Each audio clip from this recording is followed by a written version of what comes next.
Welcome to 99 TV special ఇంటర్వ్యూకి స్వాగతం. నేను మూల శ్రీనివాస్. నాతో పాటు ఉన్నారు డాక్టర్ టి చిరంజీవులు గారు, రిటైర్డ్ ఐఏఎస్ ఆఫీసర్. సో ఈ మధ్య కాలంలో మరి ఆయన కొత్తగా బీసీ వాదాన్ని ఎంచుకున్నారు. మరి బీసీ వాదం ఎంచుకోవడంలో కారణం ఏంటి? వాస్తవానికి బీసీలకు అన్యాయం జరుగుతుందా? బీసీలకు న్యాయం ఎలా జరుగుతుంది? ఇదే అంశంలో ఇప్పుడు ఆయనతో మాట్లాడదాం. సార్ నమస్తే. నమస్కారం. మొత్తానికి ఇస్సా ఇజ్జత్ హుకూమత్ ఎందుకు సార్ ఇంత వాటా ఆత్మగౌరవం అధికారం అని ఒక బుక్ను మీరు రాయడం కావచ్చు, దీని వెనుక ప్రేరణ ఏంటి, దీనికి సంబంధించిన కారణం ఏంటి చెప్పండి. సో మొట్టమొదట 99 టీవీ ప్రేక్షకులకు విజయదశమి శుభాకాంక్షలు.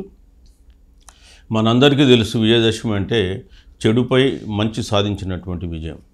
సో అట్లాగే మేము కూడా ఈ దసరా సందర్భంగా ఈ ఇస్సా ఇజ్జత్ హుకూమత్ అనేటువంటి ఒక బీసీ సైద్ధాంతిక పుస్తకం తీసుకొని రావడం జరిగింది. సో ముఖ్యంగా ఈ పుస్తకంలో మనం ఇక్కడ ఇస్సా అంటే వాటా, ఇజ్జత్ అంటే ఆత్మగౌరవం, హుకూమత్ అంటే రాజ్యాధికారం.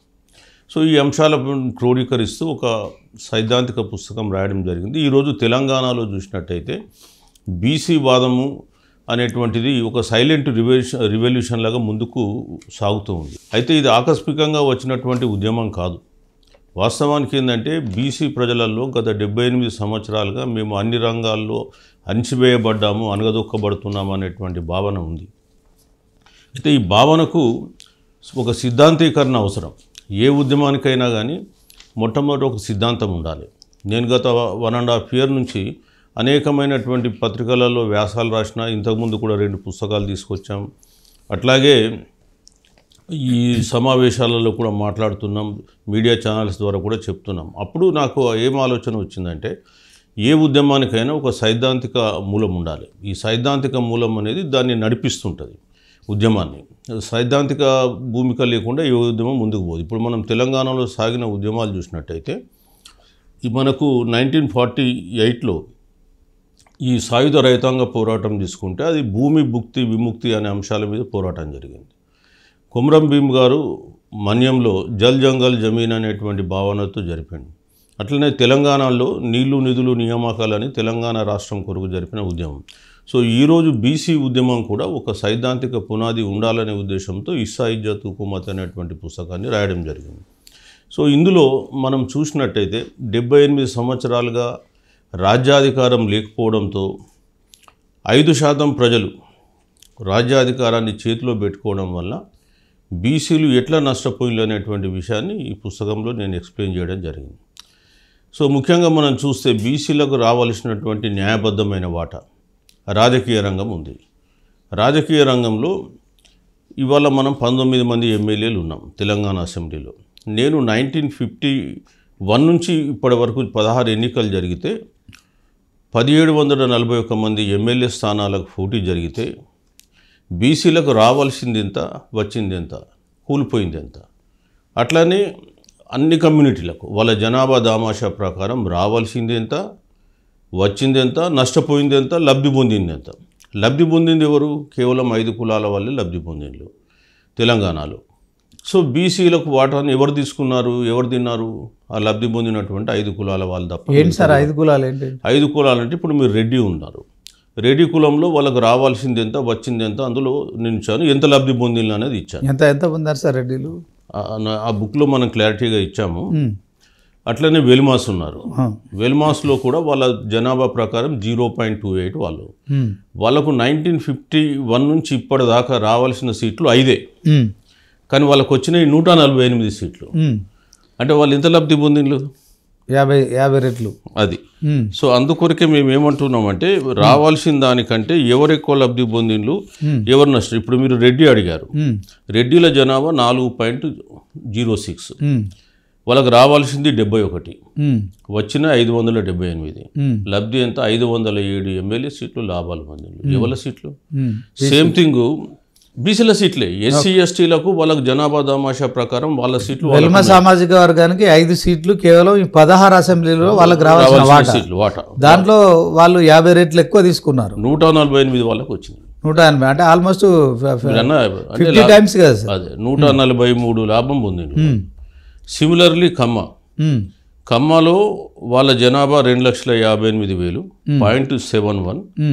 రావాల్సింది 12, గెలిచిన 12 ఎమ్మెల్యే సీట్లు వాళ్ళకి ఇవ్వాల్సి ఉండే ఈ 16 అసెంబ్లీ ఎన్నికలు. కరెక్ట్. వాళ్ళకి వచ్చినాయి 73, లాభం 61.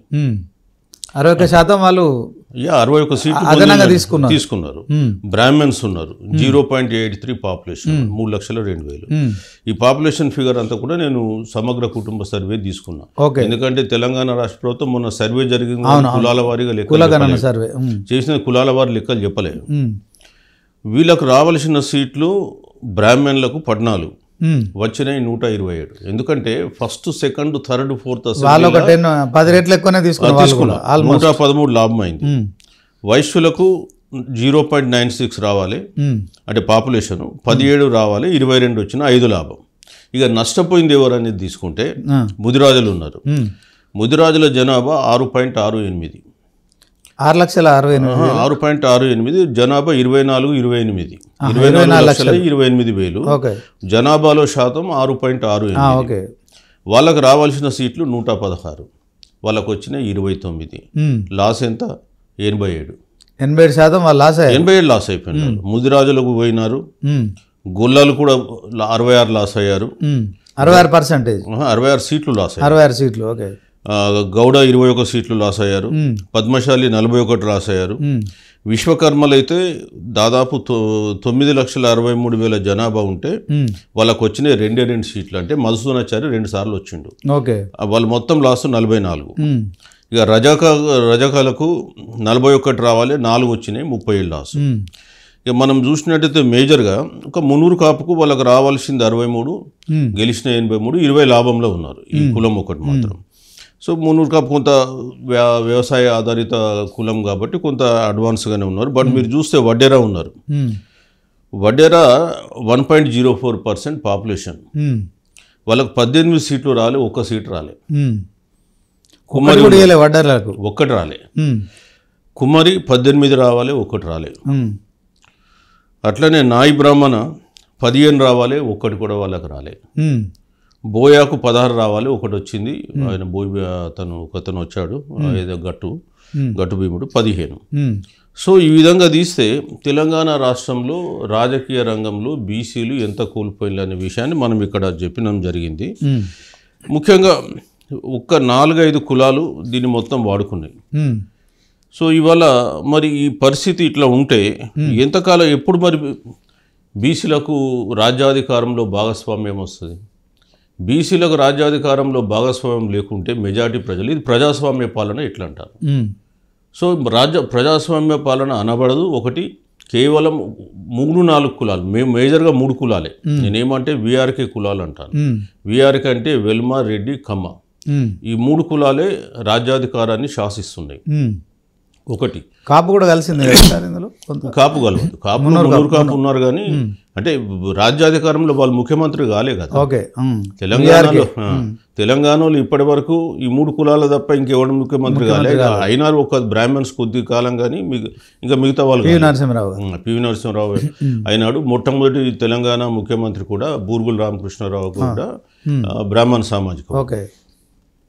ఇక పోతే ఈ పర్సెంటేజ్లు ఈ విధంగా ఉండడంతో ఏం జరిగింది అనేది తీసుకుంటే ఏమైంది, రాజ్యాధికారం వీళ్ళ చేతిలో ఉండడంతో వీళ్ళు ఏం చేసిండ్రు, ఆర్థిక రంగాన్ని మొత్తం క్యాప్చర్ చేసుకున్నారు. ఈరోజు తెలంగాణలో ఏ ఆర్థిక రంగం తీసుకున్నా, నేను ఈ బుక్లో ఒక 23 ఆర్థిక రంగాలు విశ్లేషించిన. అంటే మొదలేమో రాజ్యాధికారం సంబంధించింది విశ్లేషించిన.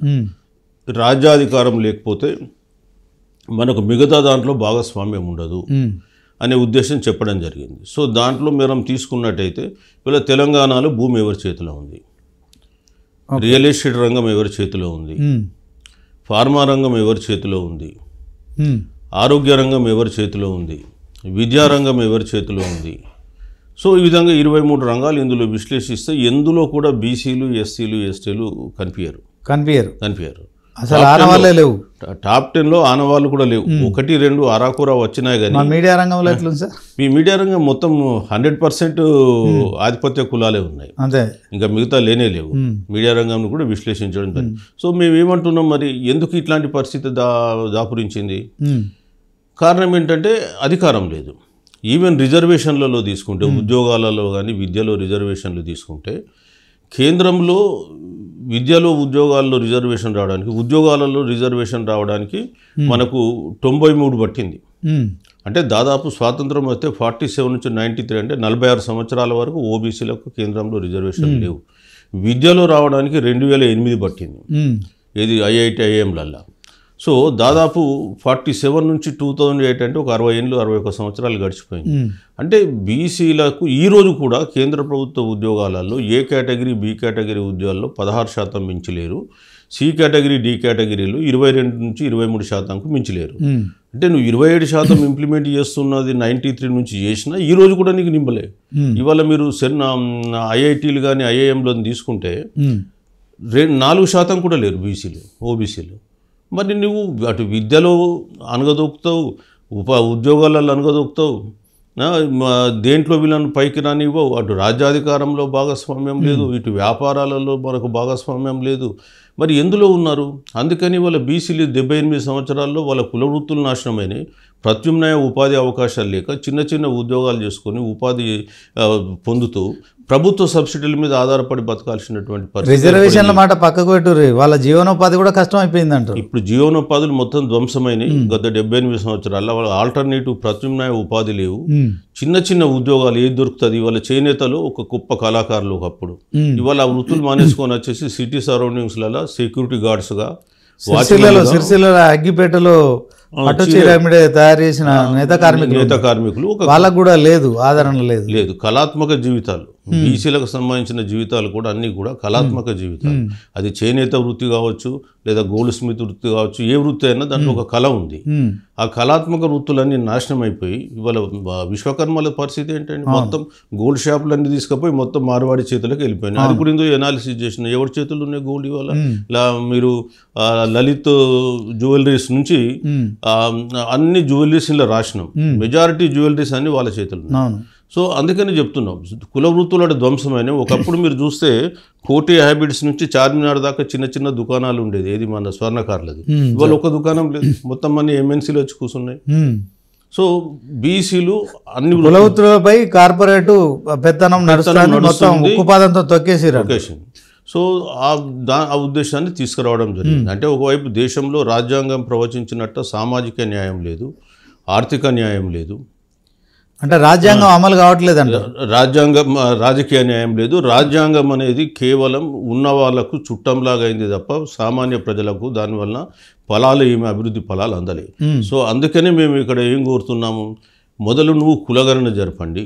కులగణన జరిపినాక ఏ కులంలో ఈ కులగణన ఎవరు చేయాలి సార్? కేంద్రం చేయాలా, రాష్ట్రం? కేంద్రమే చేయాలి. రాష్ట్రం చేసుకుని కేంద్రం ఎందుకు చేయట్లేదు సార్? మరి చేయొచ్చు కదా. ఇప్పుడు మీకు అదే మొట్టమొదటి ఏంటంటే బ్రిటిష్ రోహింగ్యాలు వస్తున్నారు, బంగ్లా చొరబాటుదారులు వస్తున్నారు అని చెప్పి కేంద్రం ఆరోపణలు చేస్తుంది. దాంట్లో కాశ్మీర్లో నిత్యం గొడవలు జరుగుతున్నాయి, కాల్పులు, సైనికులు చనిపోవడం, ప్రజలు చనిపోవడం, ఇదంతా జరుగుతుంది. సో దీన్ని అరికట్టాలంటే వాస్తవానికి భారతీయులు ఎవరు, నాన్ భారతీయులు ఎవరైనా కుల జనగణనతోనే కదా సార్ బయటకు వచ్చేది. ఇప్పుడు వీళ్ళు సెన్సస్ చేస్తున్నారు, సెన్సస్లో ఎవరేంటనేది ఉంటుంది. కానీ సెన్సస్ చేసేటప్పుడు ఎస్సీ ఎస్టీ జనాభా సెన్సస్ చేస్తున్నారు, మళ్ళీ ఎస్సీ ఎస్టీ ఓన్లీ ఓబీసీకి వస్తే చేస్తలే. ఏం జరిగిందంటే 1881లో సెన్సస్ స్టార్ట్ అయింది. స్టార్ట్ అయినప్పుడు ఇంగ్లీష్ వాడు వేరే దేశస్తుడైనా అందరి జనాభా లెక్కలు తీసిండు, కులాల లెక్కలు కూడా తీసిండు. 1951లో స్వాతంత్రం వచ్చినాక ఈ సెన్సస్ ఫైల్ తీసుకెళ్ళి నెహ్రూ గారి దగ్గర వెళ్తే, నెహ్రూ గారు కొంత సోషలిస్టిక్ బెంట్ ఆఫ్ మైండ్ కదా, ఇంకేంది కులాల లెక్కలు తీసుడేంది, ఎస్సీ ఎస్టీల కంటే వాళ్ళకు రాజ్యాంగ పరంగా వాళ్ళకు జనాభా దామాషా ప్రకారం రాజకీయ రిజర్వేషన్లు ఉన్నాయి, ఇంకా ఇతరతర రిజర్వేషన్లు ఉన్నాయి, కాబట్టి వాళ్ళ లెక్కలు మాత్రమే తీయండి అని చెప్పి ఓబీసీలో ఒప్పుకోలేదు, మిగతా కులాలది ఒప్పుకోలేదు. నెహ్రూ దగ్గర నుంచి అప్పటి నుంచి స్టార్ట్ అయింది గేమ్ స్టార్ట్. అంతే. ఇప్పుడు ఏమైపోయింది, 1951 నుంచి వాళ్ళ 2025లో మనం ఉన్నాం. నెహ్రూ ఓసీనా బీసీనా? నెహ్రూ ఆయన స్వయంగా బ్రాహ్మణ్ కాబట్టి ఓసీగానే ఉంటాడు ఆయన. సో ఇప్పుడు ఏమైపోయింది, మనకు బీసీలకు సంబంధించిన లెక్కలు రాలే. రాజ్యాంగంలో కూడా ఏం చేశారంటే బీసీలకు అన్యాయం చేసింది రాజ్యాంగం. ఎట్లా అంటే రాజ్యాంగంలో బీసీ అంటే బ్యాక్వర్డ్ క్లాసెస్ అని డిఫైన్ చేశాడు, కానీ బ్యాక్వర్డ్ క్యాస్ట్ అని డిఫైన్ చేయలేదు. ఓకే, ఎవరి బ్యాక్వర్డ్ క్లాసు? ఎవరి బ్యాక్వర్డ్ క్లాసు అనే దాన్ని ఐడెంటిఫై చేయడానికి ఆర్టికల్ 340 కింద కమిషన్ పెట్టాలి. ఓకే. ఆ కమిషన్ ఎంక్వైరీ చేసి పెట్టాలి. సో నెహ్రూ రాజ్యాంగం అమల్లోకి వచ్చింది 1950లో, కానీ ఆర్టికల్ 340 కింద బీసీ కమిషన్ పెట్టలే. అంబేద్కర్ గారు ప్రశ్నించిండు, మనం రాజ్యాంగ సభలో చర్చించినాం, బీసీలకు కొంత అన్యాయం జరిగింది ఇక్కడ, సో మనము ఇమీడియట్గా కమిషన్ పెడదామంటే నెహ్రూ ఒప్పుకోలేదు. సో అంబేద్కర్ గారు ప్రధానమంత్రి. సో అంబేద్కర్ గారు రాజీనామా చేసిండు. ఇతర నెహ్రూతో పూసకక వేరే కారణాలలో ఉండి రాజీనామా చేస్తూ ఇది కూడా ఒక కారణం, ఇది రెండో కారణం కింద దీన్ని చూపించిండు. ఓకే, నేను బీసీ కమిషన్ పెట్టమని అడుగుతున్నా, మీరు పెడతలేరు, సో నేను దానికి డిసెంట్ ఇస్తున్నాను అని ఒక 5-6 కారణాలు రాసి ఆయన రిసిగ్నేషన్ చేసుకున్నాడు. అప్పుడు ఆయన న్యాయశాఖ మంత్రి. సో బీసీలకు ఎస్సీలకు ఎస్సీ ఎస్టీలకు ఉంది, వాళ్ళకు ఉంది, వాళ్ళకి రాజ్యాంగం ఏమన్నది, ఎస్సీ అంటే షెడ్యూల్డ్ క్యాస్ట్ అన్నది. అవును, అక్కడ చూడండి రాజ్యాంగంలో షెడ్యూల్డ్ క్యాస్ట్ అన్నారు, కాబట్టి క్యాస్ట్ల లిస్ట్ అందులో పెట్టిండు. షెడ్యూల్డ్ ట్రైబ్ అన్నాడు, ట్రైబ్ లిస్ట్ పెట్టిండు, కానీ బీసీ అంటే క్యాస్ట్ న్యూట్రల్, ఎవడు వీడని తెలియదు. సో అందుకొరకు అంబేద్కర్ ప్రశ్నిస్తే 53లో కాకా కాలేకర్ కమిషన్ పెట్టిండు నెహ్రూ గారు. ఆ 55లో కాకా కాలేకర్ కమిషన్ రిపోర్ట్ ఇచ్చిన తర్వాత దీన్ని యాక్సెప్ట్ చేయలే నెహ్రూ. చేయకుండా కాళేశ్వర కమిటీలో ఏం చేసిండంటే అతను మొత్తం భారతదేశం అంతా తిరిగి 2499 కులాలను బీసీ కులాలుగా గుర్తించి కులాల ద్వారానే దేశవ్యాప్తంగా ఈ బీసీలు అంటే కులాల ద్వారానే మనం గుర్తించగలుగుతాము, ఇంకా వేరే రీతిలో గుర్తించలేమని గుర్తించి వీళ్లకు విద్యా ఉద్యోగాలలో 70% రిజర్వేషన్ కొన్ని ఉద్యోగాలలో రాశాడు ఆయన. కాలేకర్ గారు రాశారు 70% రిజర్వేషన్ కొన్ని విద్యా ఇవ్వమన్నాడు, మెడికల్ సీట్లలో 70% ఇవ్వమన్నాడు బీసీలకు. సో ఆ విధంగా ఆయన ఒక రిజర్వేషన్ పాలసీ ఇచ్చారు, కానీ నెహ్రూ గారు దాన్ని యాక్సెప్ట్ చేయలేదు. తర్వాత చాలామంది ఏంటంటే కుల వ్యవస్థ ఇంకెందుకు, కులాల ద్వారా ఎందుకు గుర్తించాలనేటువంటి దాని మీద కూడా నెహ్రూ ఏం చేసిండు, దాన్ని 1961లో పార్లమెంట్లో ప్రవేశపెట్టకుండానే రిజెక్ట్ చేసి పడేసిండు. ఓకే, రిజెక్ట్ చేసి పడేసిన తర్వాత కాలేకర్ కమిషన్ నివేదికను ఆయన తుంగలో తొక్కేసిండు. ఎందుకంటే ఆయనకు మొదటి నుంచి డిఫరెంట్ ఒపీనియన్తో ఉన్నాడు ఆయన. సో అది పోయింది. ఆ తర్వాత కాంగ్రెస్ నాయకులు ఎవ్వరు కూడా బీసీ కమిషన్ గురించి మాట్లాడలేదు. ఇందిరాగాంధీ వచ్చింది, ఇందిరాగాంధీ మాట్లాడలేదు. 77లో ఎప్పుడైతే జనతా గవర్నమెంట్ వచ్చిందో, జనతా గవర్నమెంట్ మళ్ళీ జనతా గవర్నమెంట్లో ఉన్న యాదవ్ సోదరులు ములాయం సింగ్ యాదవ్ కావచ్చు, లేదా అక్కడ ఉండేటువంటి లాలూ ప్రసాద్ యాదవ్ కానీ, శరత్ యాదవ్ కానీ, చంద్రజిత్ యాదవ్ కానీ, ఇంక్లూడింగ్ చరణ్ సింగ్, జాట్ అయిన చరణ్ కుల్ సింగ్ కూడా ఇమీడియట్గా మీరు బీసీ కమిషన్ పెట్టాలంటే అప్పుడు బీపీ మండల్ ఆధ్వర్యంలో ఆయన కూడా అందులో ఉన్నాడు, బీపీ మండల్ కూడా యాదవే కాబట్టి ఆ కమిషన్ పెట్టారు, mandal commission, second mandal commission. Nehru రద్దు చేస్తూ 1961లో ఏం చేశాడంటే ఒక రాష్ట్రాలకు లేఖ రాశాడు, బీసీలను గుర్తించడం మా పని కాదు, ఇక మీరే చేసుకోండి రాష్ట్రాలు, కేంద్రం బీసీల గురించి పట్టించుకోదని. సో అదేమైపోయింది, ఇక బీసీల గురించి ఎవరు పట్టించుకోలేదు. 77లో వీళ్ళు ఇస్తే 79లో వాళ్ళు రిపోర్ట్ ఇచ్చారు మండల్ కమిషన్. ఇచ్చేవరకు ఇందిరాగాంధీ వచ్చి కూర్చుంది సీట్లో, ఎన్నికలు జరిగి. మళ్ళీ ఏం చేసిండ్రు, ఆ మండల్ కమిషన్ అమలు కొరకు ఒక సబ్ కమిటీని వేసేసి దాన్ని పక్కన పడేశారు. అంటే జనతా గవర్నమెంట్ వచ్చినప్పటికీ ఆ మండల్ కమిషన్ కు సంబంధించి అమలు జరగాలి. ఏమైపోయింది, 79లో ఇందిరాగాంధీ గారు వచ్చారు, మళ్ళీ వచ్చారు కాంగ్రెస్ వచ్చింది. కాంగ్రెస్ రాగానే జవహర్లాల్ నెహ్రూ కూతురే కాబట్టి మళ్ళీ తీసుకుపోయి పక్కన పడ్డది. మళ్ళీ 90లో విపి సింగ్ వచ్చిండు, జనతా పార్టీ, రాజీవ్ గాంధీ తర్వాత ఆయన జనతాదళ్ ఏదో పార్టీ అప్పట్లో. విపి సింగ్ వచ్చిన తర్వాత విపి సింగ్కు మెజారిటీ లేదు. విపి సింగ్ అప్పటికే మన కాన్షీరామ్ గారు దాదాపు 48 రోజులు పార్లమెంటు ముందు నిరాహార దీక్ష చేసిండు మండల్ కమిషన్ అమలు పరచాలని. ములాయం సింగ్ యాదవ్ గారు యూపీలో రథయాత్ర చేసిండు. తర్వాత శరత్ యాదవ్ గారు అందులో ఉండి విపి సింగ్ గవర్నమెంట్లో మినిస్ట్రీ. అప్పటికి దేవగౌడ రాజీనామా చేసిండు, ఈయనకు ఆయనకు బడక. దేవిలాల్ రాజీనామా చేస్తే ఆయన 1990 ఆగస్టు 10 రోజు జంతర్ మంతర్ దగ్గర ధర్నా పెట్టుకున్నాడు విపి సింగ్ గవర్నమెంట్కు.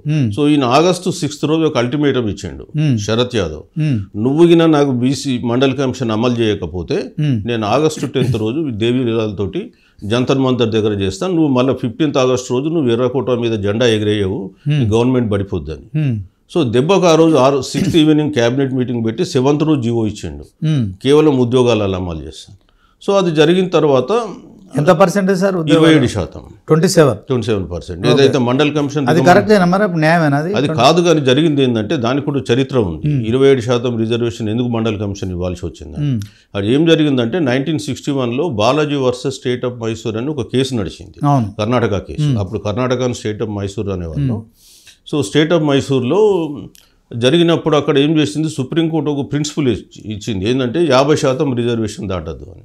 అప్పుడే 61లో దాన్ని దృష్టిలో పెట్టుకునే ఈ 1961లో ఇచ్చింది. అదే ఇప్పటి వరకు నడుస్తుంది. అది బేస్. అది 1961లో ఇచ్చినటువంటి జడ్జిమెంట్ వేసుకుని మండలి ఏం చేశాడు, ఎస్సీలకు 15 ఉంది, ఎస్టీకి 7.5 ఉంది, 22.5 ఉంది. కాబట్టి 50లో 22.5 పోతే 27.5, కాబట్టి 27% అయిన రిజర్వేషన్ రికమెండ్ చేసింది. మన దగ్గర కూడా అనంతరామన్ కమిషన్ అదే చేసింది. మన దగ్గర 1971లో అనంతరామన్ కమిషన్ రికమెండేషన్ ఇచ్చినప్పుడు బీసీలకు 30% ఇవ్వని ఇచ్చింది. ఎందుకంటే ఎస్సీ ఎస్టీలకు కలుపుకుంటే 20% కంటే ఎక్కువ లేదు. అప్పుడు ఎస్టీలు తక్కువన్నారు అప్పుడు. ఎందుకంటే అప్పటికి అనంతరామన్ కమిషన్ వచ్చినప్పటికీ మన లంబాడాలు ఎస్టీలో లేరు, ఇంకా కొన్ని క్యాస్ట్లు మన ఎరుకల కూడా అందులో లేదు. సో ఎస్టీల పాపులేషన్ తక్కువ ఉంది ఎస్టీది. సో ఇది 15/6/21 ఉండే. సో అట్లా ఉంటే ఆయన ఏం చేసిండు, 30% రికమెండ్ చేసిండు. ఇది 20 ఉంటుంది, 30 చేసిండు. 14 ఎస్సీ 6 ఎస్టీ ఉన్నట్టు. సో అది కూడా బేస్ అదే, ఏది మన 50% బాలాజీ కేసు. తర్వాత సుప్రీంకోర్టు ఏం చేసింది, మండల్ కమిషన్ ఎప్పుడైతే రికమెండేషన్ విపి సింగ్ అమలు పరుస్తా అన్నాడు, ఇమీడియట్గా సుప్రీంకోర్టులో కేసులు ఫైల్ అయినాయి. కేసులు ఫైల్ అయితే సుప్రీంకోర్టు 92లో జడ్జిమెంట్ ఇస్తూ ఈ 50% ఒరిజినల్ దాన్ని మళ్ళీ రీఇటరేట్ చేసింది. ఇందిరా సాహ్ని కేసు 61ది మళ్ళీ ఒప్పుకొని ఒక 2 ఇంపార్టెంట్ ఆస్పెక్ట్. అప్పటి వరకు కులం ఆధారంగా బీసీలను గుర్తించడం కోర్టులు కొట్టేసినాయి, చాలా సందర్భాల్లో కొట్టేసినాయి. మన దగ్గర కూడా 1971లో అనంతరామన్ ఎందుకు సార్ కోర్టులు ఎందుకు కొట్టేయాలి? కులం ఆధారంగా ఎట్లా గుర్తిస్తారు, బ్యాక్వర్డ్ క్లాస్ అన్నారు కానీ బ్యాక్వర్డ్ క్యాస్ట్ అనలే కదా అని చెప్పేసి వాళ్ళు అన్న తర్వాత కోర్టులు ఏం కామెంట్ చేసినాయి అంటే కులం కూడా ఒక వర్గమే, caste is also a class, కాబట్టి అది కరెక్ట్ అని చెప్పేసి మన ఇందిరా సాహ్ని కేసులో దానికి ఫైనాలిటీ వచ్చేసింది. అప్పటి వరకు అనేకమైన కేసులు ఈ భారతదేశంలో కోర్టులు కొట్టేసినాయి, కులం పేరు మీద మీరు బీసీలను గుర్తించొద్దు అని. సో ఒక ఫైనాలిటీ వచ్చింది. సో అంటే ఒక బీసీ 56 సంవత్సరాలకు ఒక బీసీ అనే వాళ్ళు 46 సంవత్సరాలు పట్టింది. 47 నుంచి 93 అంటే 93కి అమలైంది, 92లో జడ్జిమెంట్. ఓకే, అంటే 45 సంవత్సరాల కాలం తీసుకుంది. కాబట్టి బీసీలకు 45 సంవత్సరాల కాలంలో రిజర్వేషన్లు లేవు. అప్పటిదాకా బీసీలు ఓట్లు వేసుకుంటూనే ఉన్నారు పార్టీలకు, అంత ప్రభుత్వాలు. ఇప్పుడు ఎస్సీ ఎస్టీలకు అడ్వాంటేజ్ ఏంటి, చట్టసభలలో వాళ్ళకు జనాభా దామాషా ప్రకారం రిజర్వేషన్. బీసీలకు అది లేదు కదా, అందుకనే మనం బీసీలో చట్టసభలలో లేరు. ఇంకోటి ఈ విద్యా ఉద్యోగాలలో లేరు. మూడోది ఆర్థిక రంగంలో కూడా లేరు. ఇట్లా అనేక రంగాలలో బీసీలు అనగదొక్కబడ్డారని చెప్పడం కొరకు ఈ పుస్తకం రాయడం జరిగింది వాస్తవానికి.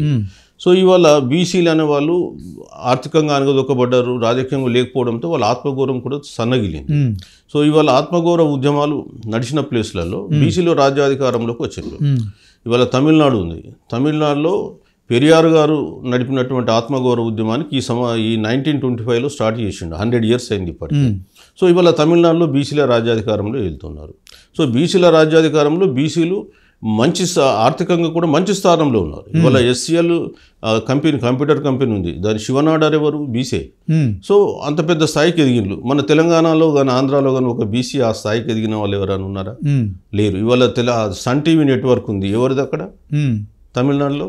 అది ఒక బీసీల ఆధ్వర్యంలో ఉంది. మరి ఇక్కడ ఉందా ఎవరిదన్నా బీసీలది? బీసీలకు లేదు. సో ఇక్కడ ఎన్ని ఉద్యమాలు జరిగినా, ఎంత త్యాగాలు చేసినా తిరిగి రాజ్యాధికారం అనేది మళ్ళీ ఆధిపత్య కులాల చేతిలోకి పోతుంది. సో మేము ఇక్కడ ఏం చెప్తున్నాం, ఫస్ట్ మీరు ఆత్మగౌరవాన్ని పెంపొందించుకోండి. మనం ఎవరి చేతిలో మోచేతి నీళ్ళు దాగి బతకాల్సిన అవసరం లేదు. మన జనాభా దామాషా ప్రకారం మనకు అవకాశాలు రావాలి, సామాజిక న్యాయం అందాలి, మేమెంతో మాకంత వాటా మనం రియలైజ్ చేయాలి. సో దాని గురించి మనం ఆత్మగౌరవంలో. చిరంజీవి గారు, నాకు ఒక చిన్న సందేహం. వాస్తవానికి 2599 బీసీ కులాలను దేశవ్యాప్తంగా, సరే అది పెరిగినాయి. మళ్ళీ మండల్ కమిషన్ వచ్చేసినప్పుడు 3743 క్యాస్ట్లు ఇచ్చిండు, 3743 మండల్ కమిషన్. ఓకే. సో అంటే ఇన్ని వందల వేల కులాలు ఉన్న నేపథ్యంలో వాస్తవానికి అంటే వాళ్ళకి రిజర్వేషన్లు వస్తేనే నిజంగా అవి బాగుపడతాయి అంటారా? 100%. రిజర్వేషన్ లేకపోతే బీసీలకు ఎస్సీ ఎస్టీలకు అసలు ఆ న్యాయం జరగదండి ఈ దేశంలో. ఎస్సీ ఎస్టీలకు కూడా అదే పరిస్థితి ఉంటుంది, రిజర్వేషన్ లేకపోతే అంతే. ఎందుకు రాజ్యాంగంలో అంబేద్కర్ వాళ్ళ కోసం రాజ్యాంగం రాసి కాబట్టి వాళ్ళకు అందులో వాళ్ళకి రిజర్వేషన్లు అమలు అవుతున్నాయి కదా. ఉన్నాయి, న్యాయ వ్యవస్థలో లేవు కదా. మీకు ఒక ఉదాహరణ చెప్తా. న్యాయ వ్యవస్థ ఉంది, న్యాయ వ్యవస్థలో రిజర్వేషన్స్ అమలు కావు. న్యాయ వ్యవస్థలో రిజర్వేషన్లు అమలు కాకపోవడంతో ఎస్సీలకు బీసీలకు ఎట్లా జరుగుతుందో చెప్తా. 2018 నుంచి 25 వరకు గత 7 సంవత్సరాలలో సుప్రీంకోర్టు అంటే హైకోర్టు జడ్జిలు మొత్తం 743 మంది నియమించబడ్డారు. ఈ 743లో ఓసీలు 610. అంటే న్యాయ వ్యవస్థను కూడా ఆక్రమించారు. 743లో 610, 82% ఓసీలు, ఓబీసీలు 12%, 93 మంది, ఎస్సీలు 3%, 23 మంది, ఎస్టీలు 2%, 17 మంది. మరి నీకు రిజర్వేషన్ లేకపోతే వీళ్ళకి అంటే దీంట్లో అంటే ఏ ప్రాతిపదికన ఇప్పుడు ఓసీలకు అన్ని మీరు అన్నట్టు ఇప్పుడు 90% వాళ్ళు ఎట్లా సుప్రీంకోర్టులో ఏంటంటే కొలీజియం ద్వారా జడ్జెస్ అపాయింట్ అవుతారు. ఈ కొలీజియం మొత్తం కూడా ఆధిపత్య కులాల చేతిలో, అగ్రవర్ణాల చేతిలో ఉంది, బ్రాహ్మణికల్ డామినేషన్లో ఉంది. సో వాళ్ళు ఏం చేసుకుంటున్నారు, వాళ్ళ బంధువుల్ని వాళ్ళని వీళ్ళని అపాయింట్ చేసుకుంటున్నారు. సో ఇవాళ యాక్చువల్గా అంకుల్ జడ్జెస్ అనేది ఒక సామెత ఉంది జ్యుడిషియరీ మీద. సో ఇవాళ మనం చూస్తున్నాం అంకుల్ జడ్జెస్ అంటే ఇప్పుడు పెద్దనాన్న కోర్టుల జడ్జి ఉన్నాడు అనుకో, సుప్రీంకోర్టు, తన వాళ్ళ చిన్నోళ్ళని అపాయింట్ చేసుకుంటాడు. సో వీళ్ళు పోయి ఆ జడ్జిని ఏమంటాడు, అంకుల్ అని పిలుచుకుంటాడు. సో అంకుల్ జడ్జెస్ అని వారసత్వం, అక్కడ కూడా వారసత్వం మొత్తం. ఇప్పుడు మీరు హైకోర్టు న్యాయ వ్యవస్థలో కూడా న్యాయం జరగట్లేదు. న్యాయ వ్యవస్థలో అసలు పూర్తిగా బీసీ ఎస్సీ ఎస్టీలు దూరంగా ఉన్నారు. నేను మీకు తెలంగాణ చెప్తా. తెలంగాణలో సుప్రీంకోర్టుకు 1950 నుంచి 2022 వరకు 16 మంది సుప్రీంకోర్టుకు ప్రమోట్ అయినలు. అందులో బీసీలు ఎస్సీలు ఎస్టీలు ఒక్కలేడు. మొత్తం సుప్రీంకోర్టు న్యాయమూర్తులకు ప్రధాన ఇక్కడ నుంచి ప్రమోట్ అయిన దాంట్లో ఒక్కలేడు. బీసీలలో ఎస్సీ ఎస్టీ బీసీలు ఒక్కలేడు. దీన్ని ఎవరు సార్, రాష్ట్రపతి కదా నియంత్రించేది? రాష్ట్రపతి ఆమోద ముద్ర వేస్తాడు, కానీ మొత్తం కూడా సుప్రీంకోర్టు స్వతంత్ర న్యాయ వ్యవస్థ కాబట్టి వాళ్ళే అపాయింట్ చేసుకుంటారు. దాంట్లో ఎవరి ప్రమేయం ఉంటుంది? సుప్రీంకోర్టు న్యాయమూర్తుల కొలీజియం జడ్జిలను అపాయింట్ చేసుకునే వ్యవస్థ. సో అంత ఆ విధంగా నడుస్తుంది. ఇప్పుడు రిజర్వేషన్ లేకపోతే ఏం జరుగుతుంది అనేది ఒక విషయాన్ని ఒక న్యాయ వ్యవస్థ దగ్గర నుంచి కూడా ప్రక్షాళన జరగలేదు. మీకు ఇంకో విషయం చెప్తా. ఇప్పుడు బ్యాంకులు ఉన్నాయి, బ్యాంకు రుణాలలో రిజర్వేషన్లు ఉండవు కదా. అవును. మీరు ముద్రా రుణాలను ఉంది, ముద్రా రుణాలను తీసుకుంటే గత 10 సంవత్సరాలుగా 34 లక్షల కోట్ల రుణాలు ఇచ్చింది. దాంట్లో 10% ఉన్న ఓసీలకు 61% పోయింది. 60% బీసీ లోన్లు కూడా మొత్తం అయితేనే కదా, బ్యాంకులు అయితేనే కదా. ఇవాళ బ్యాంకులలో కూడా వాళ్ళ గుత్తాధిపత్యం అగ్రకులాల వాళ్ళ మొత్తం. సో అక్కడ ఏం జరుగుతుంది, రేపు తెల్లారి బ్యాంకులు రుణమాఫీ చేస్తే ఎవరికి పోతున్నాయండి? ఇక్కడ గత 10 ఏళ్లలో 16,28,000 కోట్లు రుణమాఫీ చేశారు కేంద్రం. అది కూడా ఇందులో రాశాము. 16,28,000 కోట్లు. ఎవరి కోసం సార్ అంతగానో? అది బ్యాంకులు రుణమాఫీ చేసినాయి, అప్పులు తీసుకొని కట్టలేరని పారిశ్రామికవేత్తలు. అందులో బీసీలు ఎస్సీ అట్లా ఉంటారు సార్, మాఫీ చేసే వాళ్ళకు ఉంది కాబట్టి చేసుకుంటున్నారు. మీకు ఇంకొకటి ఉంది, 2 రకాలుగా రుణమాఫీలు జరుగుతాయి ఈ దేశంలో. ఒకటేమో బ్యాంకింగ్ లోను, వాళ్ళు బ్యాడ్ లోన్స్ అని రైట్ ఆఫ్ చేస్తుంటారు. రెండోది ఎన్సీఎల్టీ అని ఒక కొత్త సంస్థ పెట్టారు ఇప్పుడు 2016లో, ఇదే బీజేపీ గవర్నమెంట్ పెట్టేసిన తర్వాత ఇండస్ట్రియలిస్టులు ఎవరైనా ఉన్నారనుకో, వాళ్ళు ఏం చేస్తారంటే మేము కట్టలేకపోతున్నామని నేషనల్ కంపెనీ లా ట్రిబ్యునల్కు పోతారు. ఎన్సీఎల్టీ దాంట్లో అనిల్ అంబానీ అనేటువంటి వాళ్ళు ఆయన రిలయన్స్ ఇన్ఫ్రాస్ట్రక్చర్కు 47,200 కోట్లు ఏదో రుణం ఇచ్చినారు కొన్ని బ్యాంకులు కలిపి. 47,200 కోట్లలో 470 కోట్లు కట్టించుకొని మిగతాదంతా రుణమాఫీ ఇచ్చిండ్రు. 1% కట్టించుకొని 99% 46,000 1% కదా సార్, 1% 99% రుణమాఫీ చేసిండు. అంత పెద్ద అంబానీకి మనం ఎందుకు చేయాల్సిన ఆయన దగ్గర ప్రభుత్వాలు ఇష్టం, మనమే మాట్లాడతాం. ఆయన వరల్డ్ నెంబర్ 1 కదా, ధనికుడు కదా. వాళ్ళ అన్నదానికుడు ముఖేష్ అంబానీ, అనిల్ అంబానీ లాస్ అయిండు. ఓకే, అనిల్ అంబానీ లాస్ అయిండు అంటే నేనేమంటున్నా, ఒక పేదవానికి సపోజ్ ఒక చేనేత కార్మికులు ఉన్నారు, మీరు బ్యాంకుల నుంచి రుణాలు తెచ్చుకున్నారు, 100 కోట్లు ఇవ్వడానికి మనసులో పోయి వాళ్ళ దర్వాజాలు వీకపోతారు, వాళ్ళ ఇంట్లో సామాన్లు బయట పడేస్తారు, వాళ్ళు మానసికంగా శారీరకంగా ఇబ్బందులు పెడతారు, వాళ్ళు ఆత్మహత్యలు చేసుకోవాల్సిందే. వీళ్ళకేమో ₹1,50,000 లోన్ తీసుకొని వ్యాపారం ఇప్పుడు ఎట్లుంటుందంటే ఎన్సీఎల్టీ మన దగ్గర లియోనియా రిసార్ట్ ఈ మరి సామాన్యులు ఎన్సీఎల్టీని సంప్రదించే పరిస్థితి లేదు. మనకి ఎట్లా మనకు బ్యాంకు రుణం ఇవ్వకపోతే మనం ఎట్లా పోతాం? అవును, ఇప్పుడు లియోనియా రిసార్ట్ ఇట్లా 16,28,000 కోట్లు మాఫీ చేసిండ్లు. అది నేను చెప్పింది కాదు, కేంద్ర ఆర్థిక శాఖ మంత్రి నిర్మలా సీతారామన్ పార్లమెంట్లో ఇచ్చిన సమాధానం డేట్తో సహా రాసి. మరి ప్రతిపక్షాలు ఏం చేస్తున్నాయి సార్? ప్రతిపక్షాలు అరిస్తే మాత్రం ఎవడింటాడు? వాళ్ళు ఉన్నప్పుడు వాళ్ళు చేయలేరా? రీసెంట్ గా టి సుబ్బరామరెడ్డి కూడా 5,000 కోట్లు ఏదో ఇచ్చారు. కరెక్ట్. సో అది ఎన్సీఎల్టీలో వచ్చింది అది కూడా. సో సేమ్ థింగ్ ఏంటంటే సుబ్బరామరెడ్డికి మనం ప్రతిరోజు జేబుల నుంచి హైవే మీద అయినది కదా సార్ సుబ్బరామరెడ్డి టోల్ మన తోలు వలుస్తున్నాడు కదా, ఎందుకు ఇవ్వాలి సార్ మరి 5,000 కోట్లు? అది ఇప్పుడు మనం కంపెనీ లాస్ అట్లా చేసిండ్రు. ఇవాళ ఏం చేశారు? ధనవంతుల్ని మరింత ధనవంతులు చేయడానికి అనేకమైన చట్టాలు చేశారు గత 10 సంవత్సరాల కాలంలో. నేను చెప్పేది ఎక్కువ లాస్ట్ 10 years లో, ఇంకా ఈ 78 సంవత్సరాల గురించి మాట్లాడుతున్నాను. ఏం చేశారు? వెల్త్ ట్యాక్స్ తీసేసిండు ఈ గవర్నమెంట్, కార్పొరేట్ ట్యాక్స్ తగ్గించిండ్రు, ఇండివిజువల్ మీద ఇన్కమ్ ట్యాక్స్ పెంచిండ్రు. సో దీంతో ఏమైపోయింది, ఒకప్పుడు బిలియనియర్స్ సంఖ్య తీసుకుంటే బీసీలు కొంత పర్సెంటేజ్ ఉండేది, కానీ గత దశాబ్ద కాలంలో మొత్తం పడిపోయింది. ఇవాళ 284 మంది బిలియనియర్స్ చేతిలో భారతదేశ 1/3 జీడిపి వాళ్ళ చేతిలో కేంద్రీకృతమైంది. 284 మంది అంతే అంతే అంటే 140 కోట్ల భారతీయుల జన సంపదలో 1/3 సంపద వాళ్ళ చేతిలో ఉంది. ఇది నేను చెప్పింది 1/3. ఉరున్ ఇండియా అనేటువంటి ఒక మ్యాగజైన్ ప్రచురించింది. సో ఈ విధంగా ఆర్థిక అంటే ఇప్పుడు నరేంద్ర మోడీ గారు ఎక్కడనో స్విస్ బ్యాంకులలో మూలిగిపోతున్నాయి, ఆ డబ్బులు తీసుకొస్తా 15 లక్షల కోట్లు అక్కడ నుంచి తేవాల్సిన పని లేదు, అది తేలేదు అది కాదు. కనీసం ఇక్కడున్న 1/3 సంపాదన అన్న వంచితే బెటర్ కదా సార్. ఇప్పుడు 284 మంది అంటే అది ఇక్కడ .1 ఎక్కడనో 1% కూడా. ఇక్కడ ఈ భారతదేశంలో ఉన్న ఆర్థిక వ్యత్యాసాలు నేనేమంటున్నా అంటే రాజ్యాంగం ప్రవచించిన ఆర్థిక సమానత, మళ్ళీ వాళ్ళ కోసమే 16,28,000 కోట్ల రుణమాఫీ దీని ద్వారా ఆదాని కూడా చేసినట్టున్నారు కదా, అది ఎన్సీఎల్టీ అది.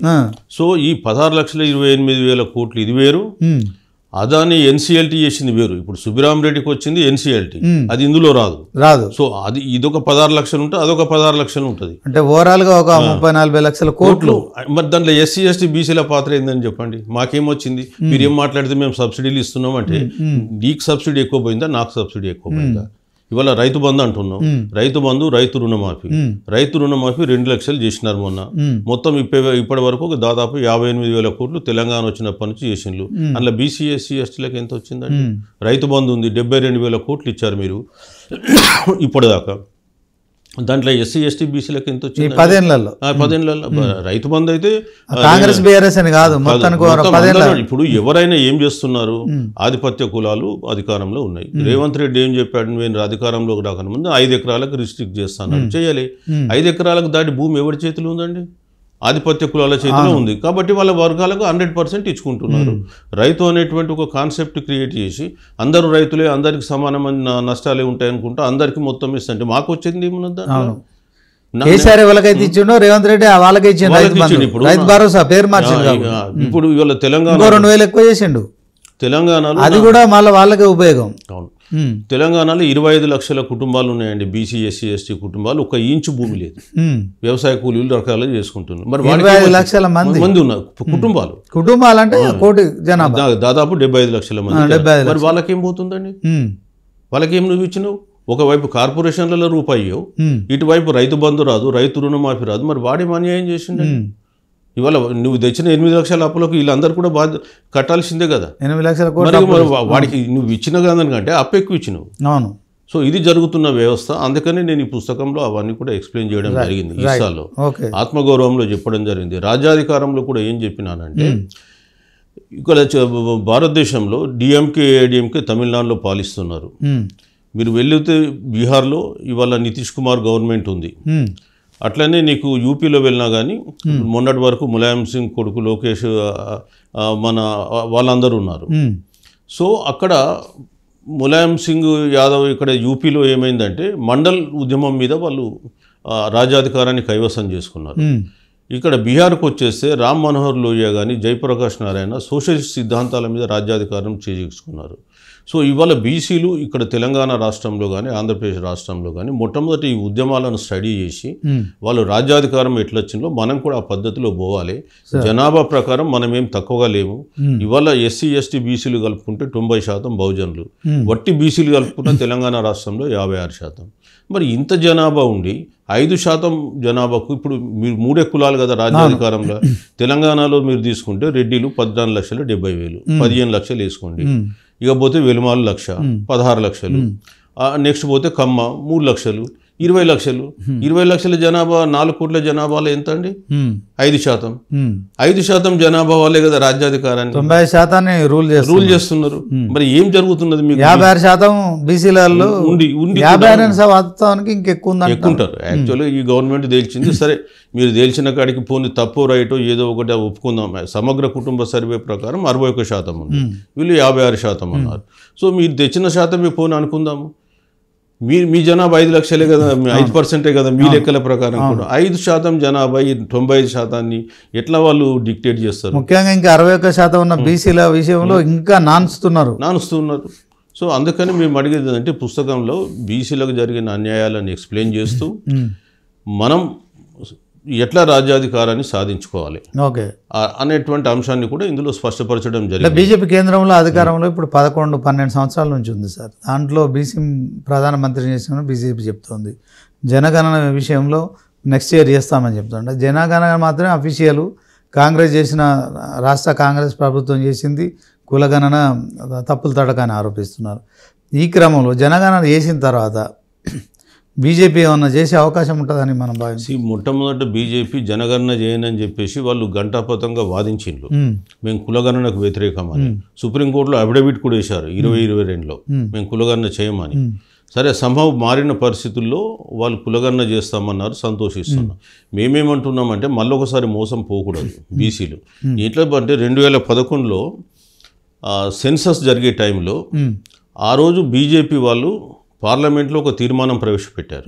ఇప్పుడున్న హోమ్ మినిస్టర్ అప్పుడు తెలంగాణ అది పార్లమెంట్లో రాజ్నాథ్ సింగ్ గారు తీర్మానం పెట్టి మీరు 2011 సెన్సస్లో కులగణన ఖచ్చితంగా చేయాలని చెప్తే పార్లమెంటు తీర్మానం ఆమోదించింది.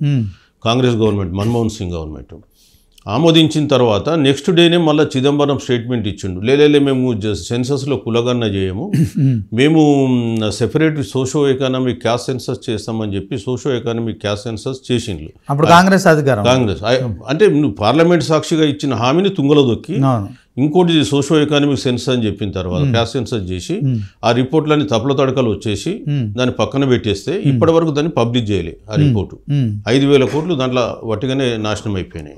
బీజేపీ రాగానే అది లేలే అందులో తప్పులు ఉన్నాయని దాన్ని పక్కన పడేసి మేము కులగణన చేయమని చెప్పింది. ఆ రోజు నువ్వు తీర్మానం చేసింది నువ్వే, 2011లో ప్రవేశపెట్టింది మీరే.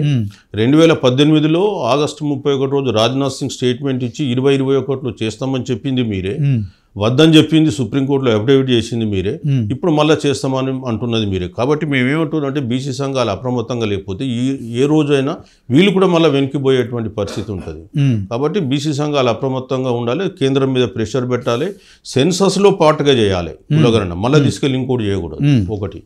రెండోది సెన్సస్ డిపార్ట్మెంట్ ద్వారా జరగాలి, లెక్కలన్నీ బయట పెట్టాలి.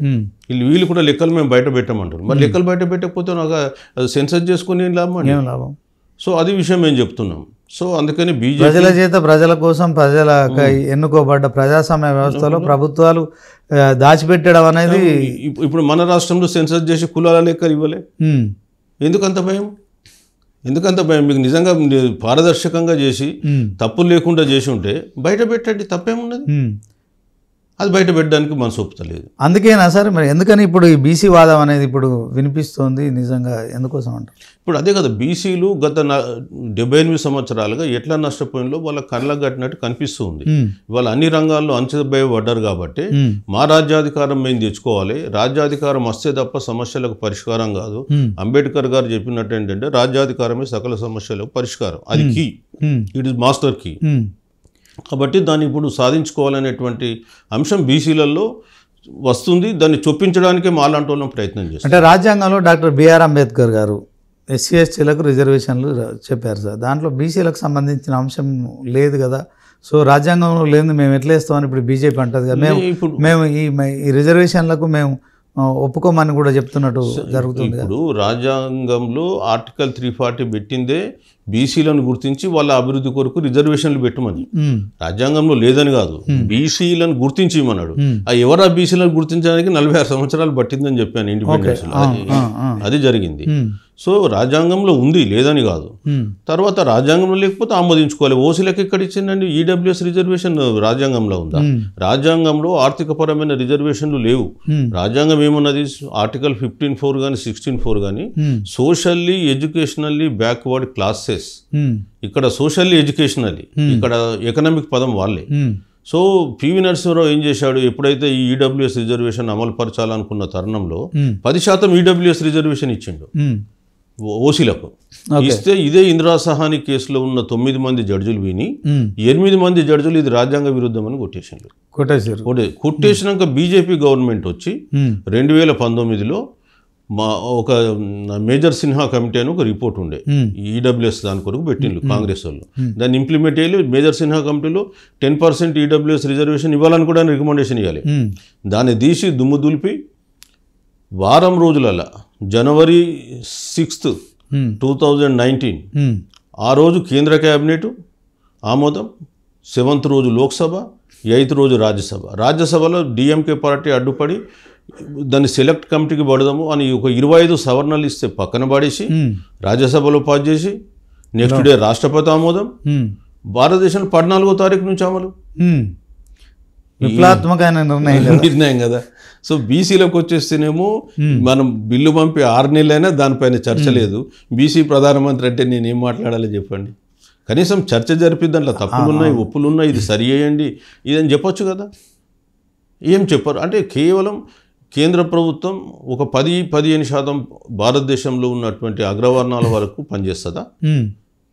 ఇవాళ దేశంలో భారతదేశంలో విచిత్రమైన ఒక వ్యవస్థ ఉంది. ఇవాళ 60% రాజ్యాంగాన్ని అడ్డుపెట్టి తర్వాత సుప్రీంకోర్టును అడ్డుపెట్టి మాత్రం మరొకసారి సాకు చూపెడుతున్నారు. వీళ్ళు ఏదన్నా చేస్తారండి. వీళ్ళు అనుకుంటే రాజ్యాంగ సవరణ 103వ రాజ్యాంగ సవరణ చేసి ఈడబ్ల్యూఎస్ తీసుకొచ్చి సుప్రీంకోర్టులో పాస్ చేయించుకున్నారు కదా. అట్లనే ఇప్పుడు మాకు కూడా రాజ్యాంగ సవరణ చేసి 9th షెడ్యూల్లో పెట్టేయండి, సుప్రీంకోర్టును ఒప్పేయండి. ఇవాళ మెజార్టీ ప్రజలైనటువంటి బీసీలు మైనార్టీ ప్రజలైన 15% ప్రజల నుంచి రిజర్వేషన్లు కోరుకుంటున్నాం. ఈ దేశంలోనే ఉంటుందండి ఈ వ్యవస్థ. అవును. ఇప్పుడు ఎట్లుంటుంది జనరల్గా మెజార్టీ ప్రజలు మెజార్టీ ప్రజలను వేడుకోవాలి, కానీ మెజార్టీ ప్రజలు పోయి మైనార్టీ ప్రజలను వేడుకుంటున్నారు. ఇది ఈ దేశంలో ఉన్న సోషల్ ఆర్డర్. అంటే 46 సంవత్సరాల తర్వాత బీసీ కులాల విషయంలో 46 సంవత్సరాలు పట్టింది సార్. బీసీ క్యాస్ట్ ఏంటి, బీసీ కులాలు ఏందన్న దాంట్లో. మరి ఇప్పుడు మీరు అన్నట్టు ఇప్పుడు కాంగ్రెస్ ప్రభుత్వం చెప్తోంది 42% రిజర్వేషన్లు మరి మేము అమలు చేస్తామని చెప్పి ఎన్నికలకు పోయే పరిస్థితి ఉన్నదా? ఇప్పుడు 42% అనేది అనేక న్యాయ సమస్యలతో కూడుకున్నటువంటి విషయం. అంటే 42% అయినా ఓకేనా మరి? ఇప్పుడు మనం ఏమంటున్నామంటే మొదలు ఇప్పుడున్న 22 కంటే 42 నయమే కదా. అవును. ఆ ఉద్దేశంతో ఒప్పుకుండు. అదే లేకపోయినట్టు అది ఒప్పుకునే ప్రసక్తే లేదు. దానికి ఏం శాస్త్రీయత లేదు. 42 అనే దానికి ఒక శాస్త్రీయత లేదు. సో మన జనాభా ప్రకారం మాకు రావాలని మనం అడుగుతున్నాం. అంటే దాంట్లో బీజేపీ కూడా వాదిస్తున్నా 10% ముస్లిం జనాభాను అని వీళ్ళు అంటున్నారు. 10% ముస్లిం జనాభా అనేది వీళ్ళు పెట్టింది కాదు, మొదటి నుంచి వచ్చింది. మధ్యలో 2007లోనే కొత్తగా వీళ్ళు ఏం చేర్చలే. అది దాంట్లో కూడా దూదేక్ లాంటి వాళ్ళు ఉన్నారు. సో వాళ్ళకి ఇవ్వాల్సిన వాళ్ళు న్యాయబద్ధంగా వాళ్ళు ఇప్పుడు కాదు. అయినా బీసీలకు 32% అయితే వాళ్ళు 10% అనుకున్నా. ఇప్పుడు నేను చెప్పేది అంటే దాంట్లో 6 కులాలు మాత్రం పోతాయి. 2007లో రాజశేఖర్ రెడ్డి గారు 14 కులాలు కలిపాడు. ఆ 14 కులాల ఫేట్ అనేది ఇవాళ hanging in balance in supreme court. ఒకవేళ సుప్రీంకోర్టులో కేంద్ర ప్రభుత్వం అఫిడవిట్ పెట్టి దాన్ని అపోజ్ చేస్తే ఆల్రెడీ హైకోర్టు కొట్టేసింది కాబట్టి సుప్రీంకోర్టులో కూడా కొట్టేసే అవకాశం ఉంది. అది 6 కులాలు మాత్రమే ఉంటాయి. సో ఇప్పుడు ఆ సుప్రీంకోర్టు కొట్టేస్తే 1% జనాభా కాదు వాళ్ళది. మొత్తం 6 కులాలు కలిపి 1% కాదు. ఇవాళ సుప్రీంకోర్టులో పెండింగ్ ఉన్న అంశాన్ని ఇందులో కలిపి ఇందులో 10% ముస్లిం కలిపి నేను మాట్లాడుతున్నారు కదా. నేనేమంటున్నా, మీరు సుప్రీంకోర్టులో ఇంప్లీట్గా అండి పిటిషన్ వేయండి. కేంద్ర ప్రభుత్వము ఆల్రెడీ హైకోర్టు కొట్టేసింది ఉన్నది. అది దాని ఫేట్ ఏదో ఒకటి తేలుతుంది కదా, అది చెయ్యరు. ఇక్కడ వచ్చేసి బీసీలకు మోకాలు అడ్డం పెట్టి వాళ్ళకి రిజర్వేషన్ రాకుండా అడ్డుకోవాలని చూస్తున్నారు. అంటే ఇప్పుడు బీజేపీ 3 సార్లు అధికారంలో కేంద్రంలో వచ్చింది. బీజేపీ బండి సంజయ్ కావచ్చు, కిషన్ రెడ్డి కావచ్చు, నరేంద్ర మోడీ కావచ్చు, అమిత్ షా, నడ్డా, మరి రాజ్నాథ్ సింగ్, వీళ్ళంతా మొత్తం అందరు కూడా ఏం మాట్లాడుతున్నారు? మాది హిందువుల పార్టీ బీజేపీ అని చెప్తున్నారు. సో హిందువులు అంటే మరి బీసీలు కూడా హిందువులే కదా, బీసీ ప్రధానమంత్రి అని నినాదం కూడా చేస్తున్నారు. సో మరి దీంట్లో బీజేపీ ఎందుకు బీసీల విషయంలో రిజర్వేషన్ల విషయంలో ఎందుకని? మొదటి నుంచి కూడా బీసీలకు రిజర్వేషన్లు అంటే బీజేపీ వ్యతిరేకిస్తుంది. వాళ్ళ డిఎన్ఏలనే ఉంది వాళ్ళు, ఎందుకంటే అది మొదటి నుంచి కూడా బ్రాహ్మణ్ బనియా పార్టీ.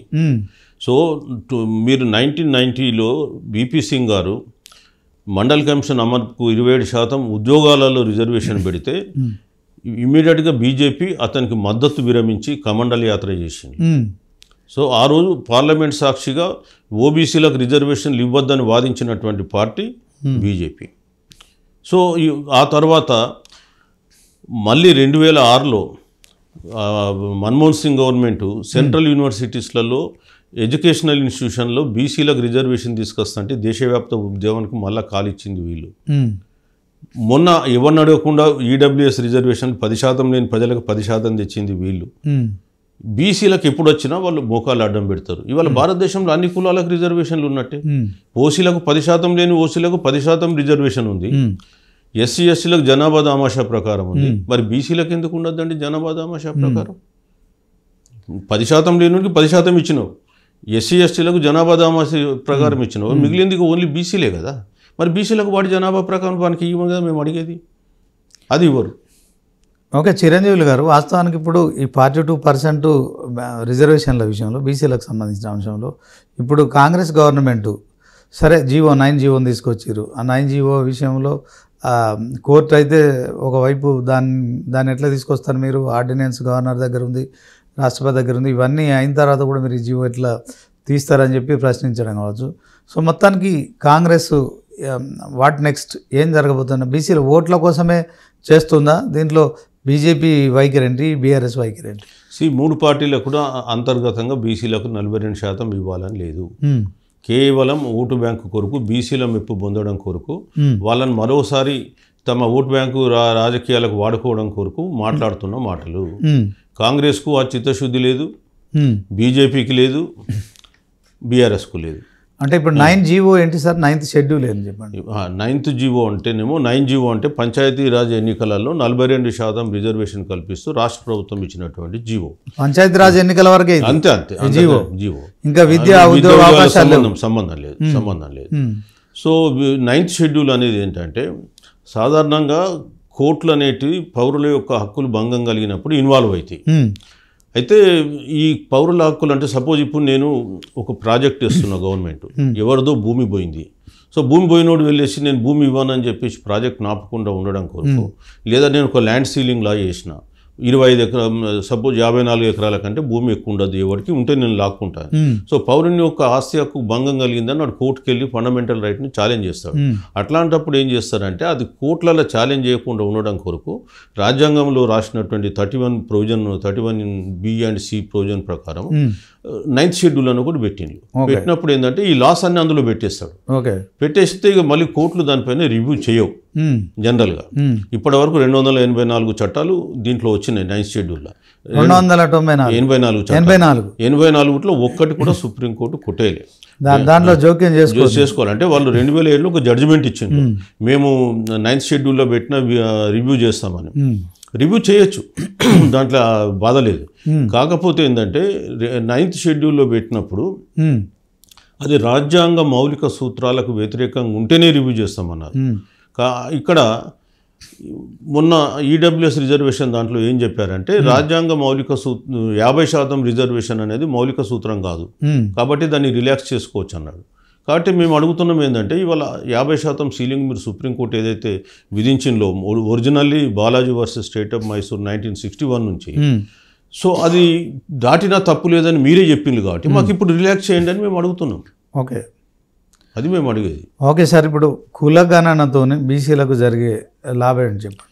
కులగణన వల్ల బీసీలకు లాభం ఏంటంటే ఫస్ట్ ఆఫ్ ఆల్ గత 78 సంవత్సరాలుగా ఈ రాజ్యాంగం ఫలాలు ఎవరు తిన్నారు, సాధించిన అభివృద్ధి ఎవరి వశమైంది, మరి బీసీల స్థితిగతులు ఏంటి, ఈరోజు బీసీలో ఉన్నటువంటి సంచార అర్ధ సంచార జాతులు కానీ ఇంకా చాలా కులాల పరిస్థితి ఎస్సీ ఎస్టీ కులాల కంటే కూడా అధ్వానమైనటువంటి పరిస్థితుల్లో వీళ్ళు ఉన్నారు. సరే వాళ్ళు ఎస్సీ ఎస్టీల గురించి ఇక్కడ కాదు, వాళ్ళు మంచిగా ఉండాలి, అభివృద్ధి చెందాలి, కానీ వీళ్ళ పరిస్థితి చాలా అధ్వానమైనటువంటి పరిస్థితి ఉంది, వీళ్ళకు అభివృద్ధి ఫలాలు అందలే. సో ఈ జనాభా లెక్కలు తీసుకుంటే వాళ్ళ సామాజిక ఆర్థిక రాజకీయ పరిస్థితులు తెలుస్తాయి కాబట్టి తదనుగుణంగా మనం కొన్ని ప్లాన్లు తయారు చేసి వాళ్ళ ఆర్థిక అభివృద్ధి చేసుకునేటువంటి అవకాశం ఒకటి ఉంటుంది. రెండవది ఏంటంటే రాజకీయ రంగంలో కూడా వాళ్ళకు మనము ఎంతో కొంత రిజర్వేషన్ కల్పించాలి అనేటువంటి అవకాశం వస్తుంది. విద్యారంగంలో కానీ ఉద్యోగ రంగాల్లో కూడా వాళ్ళ జనాభా దామాషా ప్రకారం అత్యంత వెనుకబడ్డ కులాలకు రిజర్వేషన్ ఇచ్చే అవకాశం ఏర్పడుతుంది. వీళ్ళకి అవకాశాలు ఇస్తే వీళ్ళు ఎదిగితే రేపు రాజకీయంగా మమ్మల్ని వీళ్ళు అనగదొక్కుతారని ఆధిపత్య కులాల వాళ్ళు దాన్ని అడుగుతున్నారు. Right sir. ఇప్పుడు వాస్తవానికి మీరు రాసిన పుస్తకం ఏదైతే ఉందో దాంట్లో అంటే ఒక కీ పర్సన్ మాత్రం ఉంటేనే ఈ కులాలన్నిటికీ మీరు చెప్తున్న 3,400 కులాల సార్ మొత్తం అక్కడ 3,743 కులాలు. ఈ 3,743 కులాల విషయంలో ఒక ప్రధానమంత్రి బీసీ అయితేనే న్యాయం జరుగుతుంది, ముఖ్యమంత్రి అయినా ఏం చేయలేరు. సో దాంట్లో బీసీ లెవెల్ ఇక్కడ ముఖ్యమంత్రి కాలేకపోయారు. సో బీజేపీ చెప్తుంది మేము బీసీ ప్రధానం చేసినామని చెప్తున్నాం. మరి బీసీలకు న్యాయం ఎవరు చేస్తారనుకుంటారు? ఇప్పుడున్న ప్రధానమంత్రి ఏంటంటే ఒక పార్టీ లైన్లో పనిచేస్తున్న వ్యక్తి, ఆయన స్వతంత్రుడేం కాదు. సో ఆయన పార్టీ భావజాలం ఆయన మీద పనిచేస్తుంది. సో ఆ పార్టీ చెప్పిన విషయాలే ఈయన అక్కడ చేయాలి. పార్టీ లైన్లో ప్రధాని ఉంటారు అంత 100% లేకపోతే ఆయన ప్రధాన పదవి ఉండదు అక్కడ. మోదీ లైన్లో బీజేపీ ఆర్ఎస్ఎస్ ఉన్నదని కూడా ప్రచారం. అదంతా ఎంత చెప్పినా మోదీ మేనియా లేదంటారా? ఉండదు. అదంతా పార్టీ లైన్. ఎంత చెప్పినా పార్టీ లైన్ అనేది ఎవరు దాటరు.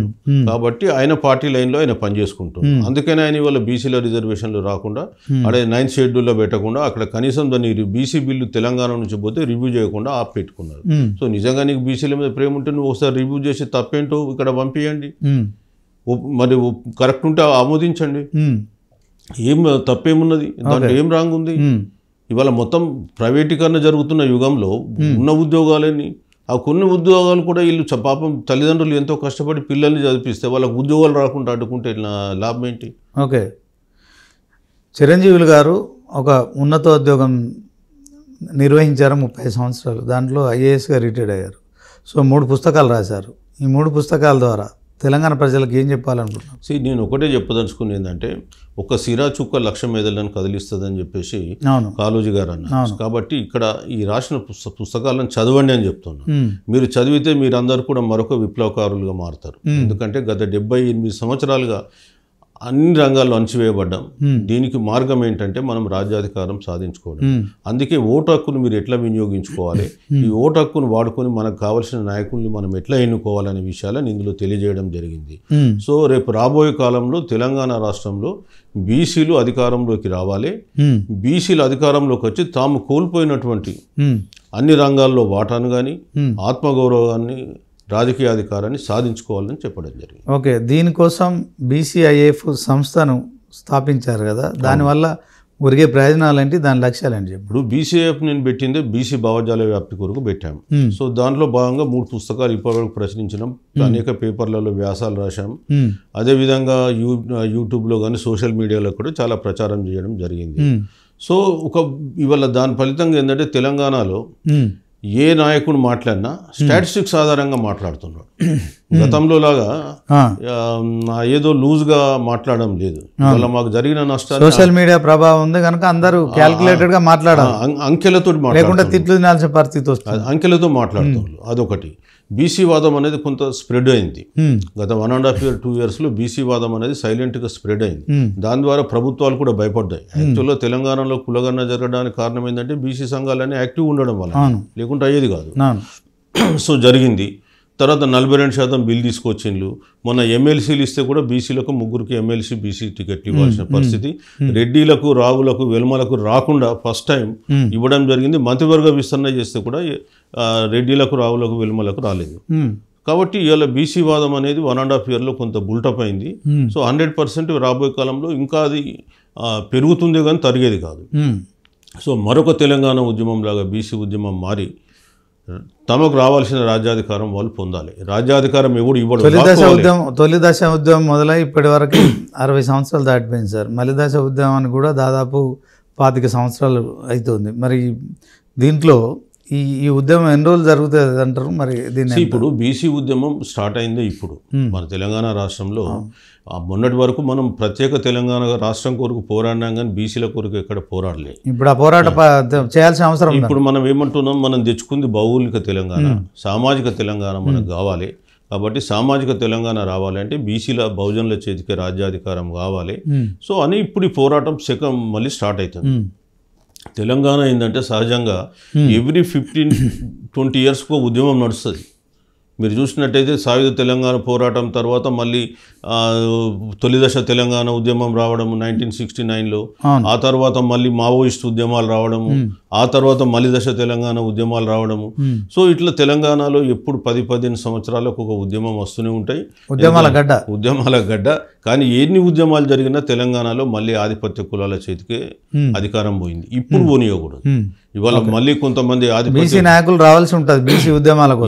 ఆధిపత్య కులాలు వచ్చేసి మేము బీసీ కాజ్ తీసుకుని బీసీల పార్టీ పెట్టి మేము బీసీల కొరకు పోరాడతామంటే మళ్ళీ ఆధిపత్య కులాల చేతికి అధికారం పోతుంది. కాబట్టి మేము ఏమంటున్నామంటే అట్లాంటి పరిస్థితి రాకూడదు. బీసీలే నాయకత్వం వహించాలి. మీకు బీసీల పట్ల నిజంగా చిత్తశుద్ధి ప్రేమ ఉంటే బీసీల నాయకత్వంలో పనిచేయండి. అంతే తప్ప నాయకత్వం మీకు వద్దు. మీరు ఒకటే గుర్తుపెట్టుకుని నాయకత్వం ఎవరి చేతిలో ఉంటుందో అధికారం వానికి పోతుంది. మొదటి తెలంగాణ పోరాటంలో మొదటి నుంచి అదే జరిగింది, ఇప్పటిదాకా అదే జరుగుతుంది. ఇప్పుడు మీరు చూడండి, శిబు సోరెన్ ఉన్నాడు ఎక్కడో జార్ఖండ్లో. ఆయన ప్రత్యేక రాష్ట్రం కొరకు పోరాడింది కాబట్టి ఆయన అక్కడ ముఖ్యమంత్రి కావాలి. కేసీఆర్ నాయకత్వం ఉన్నోళ్ళ చేతికే అధికారం పోద్ది. కాబట్టి నాయకత్వాన్ని బీసీలు ఎట్టి పరిస్థితుల్లో కోల్పోవద్దు. కోల్పోయినారో నువ్వు మళ్ళీ బీసీల రాజ్యం అనే పేరు మీద మళ్ళీ ఆ ఓసీలే వస్తారు తప్ప బీసీలకు లాభం లేదు. కాబట్టి ఏ ఓసీ వచ్చి ఎవరు వచ్చినా నేను బీసీలకు పనిచేస్తా అంటే ఆహ్వానిస్తాం. కానీ మీరు మా నాయకత్వంలో పనిచేయాలని చెప్పి కోరుతున్నాం. చిరంజీవి గారు, ఫైనల్గా 61% మంది బీసీలు ఉన్నారని మీరు చెప్తున్నారు. సో దీంట్లో సుప్రీంకోర్టు ఒక 50% సీలింగ్ పెట్టింది. అది సీలింగ్ ఏంటి, వాస్తవానికి దాన్ని ఎందుకు పెట్టాల్సి వచ్చింది? ఇప్పుడు సుప్రీంకోర్టు ఏం చేసినారంటే ఇంతకుముందు చెప్పారు 61లో Balaji versus state of Mysore కేసులో పెట్టారు. ఇక్కడ జరుగుతున్నది ఏంటంటే ఆర్టికల్ 15(4) ఏంటంటే equal opportunities before the law అన్నారు. అందరికీ సమాన అవకాశాలు ఇవ్వాలి. దాని కిందనే మళ్ళీ ఏం రాసినారు, ఎస్సీ ఎస్టీలు లేదా సోషల్లీ ఎకనామికల్లీ బ్యాక్వర్డ్ క్లాసెస్ ఎవరైతే ఉన్నారో వాళ్ళ ఆర్థిక అభివృద్ధి కొరకు ప్రభుత్వాలు ఏదైనా రిజర్వేషన్లు పెట్టొచ్చు అన్నారు. దాని కొరకు వీళ్ళు ఏం చేసినారంటే ఆధిపత్య కులాల చేతుల్లో ఉన్నటువంటి న్యాయ వ్యవస్థలో ఈ 50% అనేటువంటి కృత్రిమ లేయర్ ఒకటి క్రియేట్ చేసినారు. ఈ కృత్రిమ లేయర్ క్రియేట్ చేసి మెరిట్ దెబ్బతినకుండా ఉండాలి, ఎట్ ద సేమ్ టైం ఈ వర్గాలకు లాభం జరగాలని చెప్పి వీళ్ళు 50% సీలింగ్ అనేది తీసుకురావడం జరిగింది. ఎప్పుడైతే మీరు ఇప్పుడు 10% ఈడబ్ల్యూఎస్ తీసుకొచ్చి ఆ 50% సీలింగ్ను బద్దలు కొట్టిందో ఇంకా దాంట్లో మీనింగ్ లెస్. కాబట్టి ఈడబ్ల్యూఎస్ని ఎంత 50% పెంచాలంటారా మీరు? ఈడబ్ల్యూఎస్ 10% చేసింది కదా. కాబట్టి ఇక నీకు ఆధిపత్య కులాల వాళ్ళకు వాళ్ళ జనాభా ప్రకారం వాడికి రిజర్వేషన్ వచ్చింది. ఎస్సీ ఎస్టీలకు జనాభా దామాషా ప్రకారం వచ్చింది. మరి మా బీసీలకు కూడా మా జనాభా దామాషా ప్రకారమే ఇవ్వండి అని మేము అడుగుతున్నాం. మీరు ఆల్రెడీ మీరు సీలింగ్ బద్దలు కొట్టేసింది గోడలు ఆధిపత్య కులాలు. కాబట్టి మాకు కూడా అదే లెవెల్లో ఇవ్వండి. మా కోటా మాకు వస్తుంది, మీ కోటా మీకు వస్తుంది. ఒకటి తమిళనాడులో ఆల్రెడీ 69% రిజర్వేషన్ అమలవుతుంది. మరి అక్కడ మెరిట్ దెబ్బతినలేదే. తమిళనాడు ఇవాళ ఈ భారతదేశంలో అన్ని రాష్ట్రాల కంటే కూడా ముందు వరుసలో ఉన్న ముఖ్యమంత్రి రేవంత్ రెడ్డి గారు కూడా పర్ క్యాపిటల్ ఇన్కమ్ లో Tamil Nadu is the number 1 state in the country. మరి అక్కడ 69% రిజర్వేషన్ ఉన్నందుకు రాష్ట్రం అంతా కుప్పకూలిపోవాలి కదా, ఎందుకు కూలిపోలే? సో బీసీలు అనే వాళ్ళు వాస్తవానికి సంపద సృష్టికర్తలు. ఇవాళ సంపద సృష్టించే బీసీలు రాజ్యాధికారంలో భాగస్వామ్యం కాకపోతే ఆ రాష్ట్రం దేశం బాగుపడదు. తమిళనాడులో భాగస్వామ్యం మైన్లు కాబట్టి సంపద సృష్టించిండ్రు. ఇవాళ వాళ్ళు దేశంలో నంబర్ 1 పర్ క్యాపిటల్ ఇన్కమ్ ఉంది. ఇక్కడ మమ్మల్ని ఇక్కడ అణిచేస్తున్నారు కాబట్టి బీసీలు ఏం చేయాలంటారు చిరంజీవి గారు? బీసీలు చేయాల్సింది రాజ్యాధికారాన్ని లాక్కోవాలి. ఎట్లా లాక్కు ఓటు ద్వారా లాక్కోవాలి. మీ ఓటు మీ పార్టీలకు వేసుకోండి, బీసీల పార్టీలు రావాలి, బీసీల నాయకత్వం. ఇప్పుడు అన్ని పార్టీలు కూడా మేము 42% ఈ ఎలక్షన్స్లో బీసీలకే టికెట్లు ఇస్తామని చెప్తున్నారు కదా. వాళ్ళు ఇస్తారు కానీ వాళ్ళు ఓడిపోయే ప్లేస్లో ఇస్తారు. లాస్ట్ టైం ఏం చేసిండ్రు, ఇదొకటి ట్విస్ట్ ఉందా ఇందులో? కాంగ్రెస్ పార్టీ వాళ్ళు తీసుకొచ్చి ఏం చేసినారు, ఓల్డ్ సిటీలో బీసీలకు ఇస్తే మరి ఇప్పుడు ఎన్నికలు అంటేనే చిరంజీవి గారు మీకు తెలియని విషయం కాదు. మీరు ఒక రిటైర్డ్ ఐఏఎస్ ఆఫీసర్, మీరు ఒక రాజకీయ పార్టీ పెట్టాలన్నా ఒక సంస్థను నడపాలంటే చాలా వ్యయ ప్రయాసాలతో కూడిన అంశం. సో మీ లక్ష్యం మంచిదే, బీసీలకు కూడా ఉంది, నిజంగానే లోపల ఉంది, అసంతృప్తి ఉంది, నీ అమ్మ ఓట్లు మాయం సీట్లు వాళ్ళకని చెప్పి వాళ్ళ కోపం ఉంది. కానీ ఈ కోపం ఎక్కడ ప్రదర్శించగలుగుతారు? ఆర్థిక స్తోమత లేదు, ఆర్థికంగా వెనుకబడిపోయారని మీరే అంటున్నారు. రాజ్యాధికారం వస్తే తప్ప బీసీల బతుకులు బాగుపడాయి. మరి దీనికి సొల్యూషన్ ఏంటి చెప్పండి? ఇప్పుడు సొల్యూషన్ ఏం లేదు, బీసీల కాన్షియస్తో బీసీలకు ఓటేసుకోవాలి, ఆ బీసీ స్పృహ అనేది పెంచాలి మొదలు. ఎందుకంటే అన్ని సందర్భాల్లో డబ్బే ప్రాధాన్యత కాదు. ఇప్పుడు ఏంటంటే ఆధిపత్య కులాల వాళ్ళు డబ్బును తీసుకొచ్చి పెట్టిండ్రు, ఎందుకంటే వాళ్ళ దగ్గర ఓట్లు లేవు, వాళ్ళ దగ్గర డబ్బులు ఉన్నాయి కాబట్టి డబ్బులను వాడిండ్రు. ఇవాళ బీసీల దగ్గర ఓట్లు ఉన్నాయి, మీకు డబ్బు లేకపోయినా మీ దగ్గర ఓట్లు ఉన్నాయి కాబట్టి ఓటు స్పృహతో అంటే ఏదైనా ఏకగ్రీవం లాంటిది జరుగుతుంది తప్ప మరి అట్లేం లేదు. మీరు పోటీ చేయండి. ఇప్పుడు తమిళనాడు ఉంది, బీహార్ ఉంది, యూపీ ఉంది, చాలా రాష్ట్రాలలో బీసీలే కదా రాజ్యాధికారంలో ఉన్నది. మరి వాళ్ళు ఎట్లా వేసుకుంటున్నారు ఓట్లు? వాళ్ళు ఓట్లు వేసుకోవాలి. ఒకవేళ 42% కనుక సరే, రేపొద్దున 8వ తారీఖున హైకోర్టు గ్రీన్ సిగ్నల్ ఇచ్చింది అనుకోండి, ఇది ఎట్లా జరగబోతుంది సార్? అంత తొందరగా గ్రీన్ సిగ్నల్ వస్తుందని నేను అనుకోను. ఒకవేళ ఎన్నికలు 42 ఇస్తే అంతకంటే సంతోషం మాకు ఇంకో వేరే కూడా ఏం లేదు. 100% మంచిదే, ఎన్నికలకు పోదాం. సేమ్ థింగ్ మీరు విద్యా ఉద్యోగాలలో కూడా ఇవ్వండి, జీవో ఇస్తే మరి మంచిదే కదా. అది ఎట్లా సాధ్యం విద్యా ఉద్యోగాలలో? మరి ఇప్పుడు ఇది సాధ్యం కాకపోతే అది సాధ్యం కాదు, అది సాధ్యం కాకపోతే ఇది సాధ్యం. అంటే 9th షెడ్యూల్ ఒకటే దీనికి పరిష్కారం మేము మొదటి నుంచి కోరుతున్నాం. ఇక్కడ కాంగ్రెస్ ఉంది, అక్కడ బీజేపీ ఉంది సార్, ఎట్లా అవుతుంది? ఇప్పుడు రాజకీయ పార్టీలు కదా, పొలిటికల్ విల్ ఉంటే ప్రజలు ఇక్కడ తీవ్ర స్థాయిలో ఉద్యమం చేస్తే ఏ పార్టీ అయినా తిరుగుబాటు రావాలి. ప్రజలలో తిరుగుబాటు ఉండి ఆ చైతన్యం ఉంటే 100% ఏ రాజకీయ పార్టీ అయినా దిగొస్తుంది. దిగిరాకపోయే ప్రసక్తే లేదు. సో ఇవాళ ఏమున్నదని చెప్పేసి వీళ్ళు ఎస్సీల వర్గీకరణకు ఆమోదించారు. బీసీలకు ఒక సరైన నాయకత్వం లేదు కదా సార్. ఇప్పుడు ఎట్లా అదే ఇప్పుడు జరుగుతున్న పోరాటం అంతా బీసీలలో ఆ చైతన్యం తీసుకురావాలి. తీసుకుంటారా బాధ్యతను? మా ప్రయత్నం మేము చేస్తున్నాం. ఇప్పుడు ఏంటంటే ఫస్ట్ పుస్తకాలు రాసి వాళ్ళలో అవగాహన కల్పించి వాళ్ళని సంఘటితపరిచి చైతన్యపరిచి రేపు ముందుకు తీసుకుపోతే వెళ్తున్నాం. ఇప్పుడు బీసీ పార్టీ 1, 2 వచ్చినాయి, ఇంకా కొన్ని 2, 3 వస్తాయి. సో రాని, ఎందుకంటే బీసీల నాయకత్వం రావాలి, బీసీలలో భావజాలం స్ప్రెడ్ కావాలి, ఎవరి కెపాసిటీ ప్రకారం వాళ్ళు స్ప్రెడ్ చేస్తారు. అంటే మీ దృష్టిలో ఎవరున్నారు సార్ ఈయన గతంలో? ప్రొఫెసర్ జయశంకర్ కావచ్చు, తర్వాత కోదండరామరెడ్డి లాంటి వాళ్ళు కావచ్చు. సో అంతర్లీనంగా ఒక ఉద్యమం, ప్రత్యేక రాష్ట్ర కాంక్ష ఉందని కేసీఆర్ అప్పుడు ఆ నాయకత్వం తీసుకున్నారు, టీఆర్ఎస్ పార్టీని స్థాపించారు. ఇప్పుడు బీసీలు మీరు అన్నట్టు సుమారు 60 సంవత్సరాలు గడిచిపోయింది, రాజ్యాధికారం లేక నిజంగానే వెనుకబడిపోతున్నారు. వెనుకబడిన కులాలు వెనుకబడితనానికే గురవుతున్నారు. మీరు అన్నట్టు 284 మంది బిలియనీర్ల చేతిలో మొత్తం దేశం ఉండడం అయితే నిజంగా ఇది ఆశ్చర్యం. ఎందుకంటే 563 పార్లమెంటు 43 పార్లమెంట్ స్థానాలు ఉన్నాయి, ఇంతమంది ఎమ్మెల్యేలు ఎంపీలు ఉన్నప్పటికీ కూడా సో ఓట్ల కోసం తప్ప రాజకీయాలు జరగట్లేదు. మరి బీసీలకు న్యాయం చేయాలంటే ఆ నాయకుడు ఎవరు? ఆ నాయకుడు ఎక్కడి నుంచి వస్తారు? ఇప్పుడు ప్రజల్లోకి వెళ్ళి ఎవరైతే బీసీల పట్ల మాట్లాడతారో వాళ్ళే నాయకులు ఎమర్జ్ అవుతారు. ఇప్పుడు తెలంగాణ ఉద్యమంలో నాయకుడు కేసీఆర్ రావడానికి దాదాపు మనకు 1956 నుంచి 2002 దాకా అనేకమైన ఎక్స్పెరిమెంట్ జరిగిపోయినా 2002లో వీరు వచ్చిన దీన్ని సక్సెస్ చేసుకోగలరు. ఇవాళ బీసీ ఉద్యమం 1.5 year దాని కాలం, 2 years కూడా దాలే. సో ఇప్పుడు బీసీ లీడర్లు మెల్లమెల్లగా వస్తున్నారు, ఇంకా చాలామంది వస్తారు. ప్రజల కోరిక ఎవరైతే బీసీలు తిరగబడే పరిస్థితితో ఆ చైతన్యం వచ్చిందంటారా? ఇప్పటికీ రాలే. నేను ఇప్పటికి కూడా ఏమంటే బీసీ వాదం అనేది ఒక 10-15% ప్రజలకి రీచ్ అయింది, ఇంకా గ్రామీణ ప్రాంతంలో తెలియదు. గ్రామీణ ప్రాంతంలో కాంగ్రెస్ ప్రభుత్వం భయపడుతుంది, 42% బీసీలకు రిజర్వేషన్ లేకపోతే బీసీల వ్యతిరేకత మనం ఎదుర్కొంటున్నాం. 100% అది నిజమేనా? 100% అంటే చైతన్యమే అన్నట్టే కదా. 100%. లేకపోతే అసలు ఈ పార్టీలు బీసీలను లెక్క పెట్టేది కూడా కాదు. బీసీ అనే పదాన్ని, కులం అనే పదాన్ని బీజేపీ పరిస్థితి ఏంటి సార్? బీజేపీ కూడా అదే గతి ఉంటుంది. బీసీలకు వాళ్ళు ఇవ్వకపోతే సేమ్ థింగ్ ఉంటుంది. రేపు రాబోయే కాలంలో బీసీ ప్రజలు వీళ్ళందరికీ తగిన గుణపాఠం చెప్తారు. ఒకళ్ళ మించి ఒకళ్ళు ఇప్పుడు రిజర్వేషన్లు పెంచుకొని బీసీల ఓట్ల కోసం చెయ్యాలి. ఇవాళ మీకు సింపుల్ ఒక శాంపుల్ చెప్తాను, ఒక క్లాసిక్ ఎగ్జాంపుల్. కమ్యూనిస్ట్ పార్టీలు అనే పార్టీలు ఏ రోజు కూడా కులాన్ని గుర్తించలే, వాళ్ళ క్లాస్ స్ట్రగుల్ తప్ప క్యాస్ట్ స్ట్రగుల్ గురించి మాట్లాడాలి. ఈ రోజు వాళ్ళ కులాల గురించి సోషల్ జస్టిస్ గురించి మాట్లాడుతున్నారు. అవేర్నెస్ పెరిగింది. ఎట్లా వచ్చింది? Because of this moment.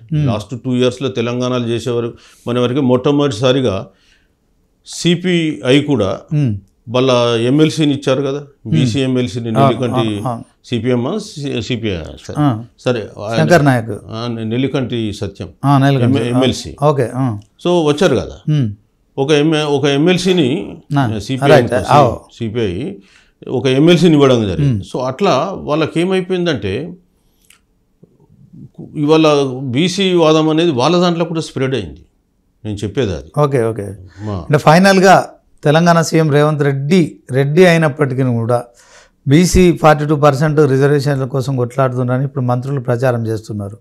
ఈ క్రమంలో ఆ పార్టీలో కావచ్చు, ఆ ప్రభుత్వంలో కావచ్చు, నామినేటెడ్ పోస్టులో కావచ్చు, మంత్రి పదవుల విషయంలో కావచ్చు, ఇది కొంత చేయాల్సిన ఆవశ్యకత ఉందంటారా? అసలు బీసీలకు చాలా చేయాలి. రేవంత్ రెడ్డి గారు ఆయన చెప్పుకున్నంతగా బీసీలకు గొప్పగా చేసింది ఏం లేదు మా ఉద్దేశంలో. మీరు నామినేటెడ్ పోస్టులలో బీసీలకు 10-15% కోటా కూడా ఇవ్వలే. మీ వర్గానికి సంబంధించిన వాళ్ళతో నింపుకున్నారు. ఒకటి. రెండవది, ఆర్థిక పరంగా చూస్తే కూడా బడ్జెట్లో మీరు 20,000 కోట్లు పెడతాం సంవత్సరానికని కామారెడ్డి డిక్లరేషన్లో చెప్పి మొదటి సంవత్సరం 9,200 కోట్లు పెట్టి ఖర్చు పెట్టింది 2,080 కోట్లు. అంతకుముందు ఉన్న బీఆర్ఎస్ గవర్నమెంట్లనే సంవత్సరానికి యావరేజ్గా 3,000 కోట్లు ఖర్చు పెట్టింది. సో తెలంగాణ రాకన్నా మొదలైనా మా బీసీ కార్పొరేషన్లో డబ్బులు ఉండేది. తెలంగాణ ఇంకా 38,000 కోట్లు ఇప్పటికి ఇవ్వాలంటారు. అంతే కదా మరి. మీరు 20 అంటే 40,000 కోట్లు ఖర్చు పెట్టాలి. మీరు పెట్టింది 2,000. ఈ సంవత్సరం కూడా అదే ఖర్చు ఉంది. మరి మీరు అనుకున్న తక్షణమే ఇరిగేషన్ కాంట్రాక్టర్లకు, ఇరిగేషన్ ప్రాజెక్టులకు డబ్బులు ఇచ్చుకున్నారే. మరి బీసీలకే మనుషులు కదా. అవును, నేను చెప్తున్నా కదా, ఇప్పుడు 25 లక్షల కుటుంబాలు బీసీలలో 1 ఇంచు భూమి లేదండి. వాళ్ళకి ఏమొస్తుంది? రైతు బంధు వచ్చిందా, నీ రైతు రుణమాఫీ వచ్చిందా, బ్యాంకు రుణాలు వచ్చినాయా, ఏమొచ్చినాయి? వాళ్ళు చేతి వృత్తుల మీద బతుకుని శ్రమ మీద బతికే కుటుంబాలు అవి. డెక్కాడు తెగండి ఒక్కడదు వానికి రూపాయి రాదు. ఎంతసేపటి రేషన్ కార్డు, పెన్షన్ల మీద బతకాలి. ఓకే, ఇదేనా ప్రజాస్వామ్యం? సో అంటే ఇప్పుడు రానున్న రోజుల్లో ఖచ్చితంగా రేవంత్ రెడ్డి సీఎంగా తన చిత్తశుద్ధిని నిరూపించుకోవాలి. 42% అన్ని నామినేటెడ్ కావచ్చు, క్యాబినెట్లు కావచ్చు, తర్వాత అన్నిట్లో ఇవ్వాలి. కేవలం పొలిటికల్గా మాత్రమే బీసీల ఓట్ల కోసం కాకుండా నిజాయితీకి ఇవ్వాలంటారు. ఎస్. బీజేపీ విషయంలో ఏం డిమాండ్ చేస్తారు? సో బీజేపీ విషయంలో మనం ఏమంటున్నామంటే కేంద్రంలో కూడా మీరు ఇప్పుడు తక్షణమే ఈ 42% బిల్లు ఆమోదం చేయడంతో పాటు బీసీలకు సంబంధించి ఒక ప్రత్యేక మంత్రిత్వ శాఖ మీరు పెట్టాలి. ఇవాళ సోషల్ జస్టిస్ మినిస్ట్రీలో బీసీలు ఉన్నారు. సో బీసీల కొరకు ప్రత్యేకమైన మంత్రిత్వ శాఖ మీరు అంటే ఈ 12 సంవత్సరాలు బీసీల కోసం ఇప్పుడు స్వతంత్ర భారతంలో బీసీలకు మంత్రిత్వ శాఖ లేదు. తర్వాత బడ్జెట్లో కూడా వాళ్ళకి బడ్జెట్లో కేటాయింపులు లేవు. సరే, లేవు. సో మేము అదే చెప్తున్నాము. మీరు ఫస్ట్ సోషల్ జస్టిస్ మినిస్ట్రీలో కాకుండా బీసీలకు ఒక సపరేట్ మినిస్ట్రీ పెట్టండి. ఈ దేశంలో 75 కోట్ల మంది బీసీలు ఇవ్వాల. 75 కోట్ల మంది సమస్యలే దేశ సమస్యలే 75 కోట్ల మంది అట్లాంటి సందర్భంలో వీళ్ళను పక్కన పెట్టి మీరు వేరే మంత్రిత్వ శాఖలో వీళ్ళకు పెట్టి వీళ్ళకి న్యాయం జరగకు, వీళ్ళకు ఆర్థిక కేటాయింపులు లేవు, వీళ్ళకు ఒక ప్రత్యేకమైన రక్షణ చట్టాలు లేవు, వీళ్ళకి న్యాయం లేదు. సో సామాజిక న్యాయం గురించి ఇంకా మీరేం మాట్లాడతారు? సో మేము మీకు చెప్పేది ఏంటంటే ఫస్ట్ మీరు ఈ 42% ఆమోదించండి. 50% సీలింగ్ అనేటువంటి కృత్రిమ గోడల్ని బద్దలు కొట్టండి. ఈ బీసీలకు ఒక సెపరేట్ మినిస్ట్రీ పెట్టండి. దానికి బడ్జెట్లో కేటాయించండి. న్యాయశాఖలో కూడా రిజర్వేషన్ అమలు అయ్యేలాగా చట్ట సవరణ చేయండి. సో ఇట్లా చాలా డిమాండ్స్ ఉన్నాయి కేంద్ర ప్రభుత్వం మీద. రాహుల్ గాంధీకి ఏం చెప్తారు? రాహుల్ గాంధీ గారికి మీరు ఏదైతే మాట్లాడుతున్నారో ఆ మాటను చిత్తశుద్ధిగా అమలుపరచాలని, రాజ్యాంగం చేతిలో పట్టుకొని మీరు అమలుపరచండి. మీరు మొన్న పార్లమెంట్ సమావేశాలు జరిగితే వర్షాకాల సమావేశాల్లో ఏ ఒక్క రోజు కూడా 42% బీసీ రిజర్వేషన్ గురించి మీరు లోక్సభలో మాట్లాడాలి.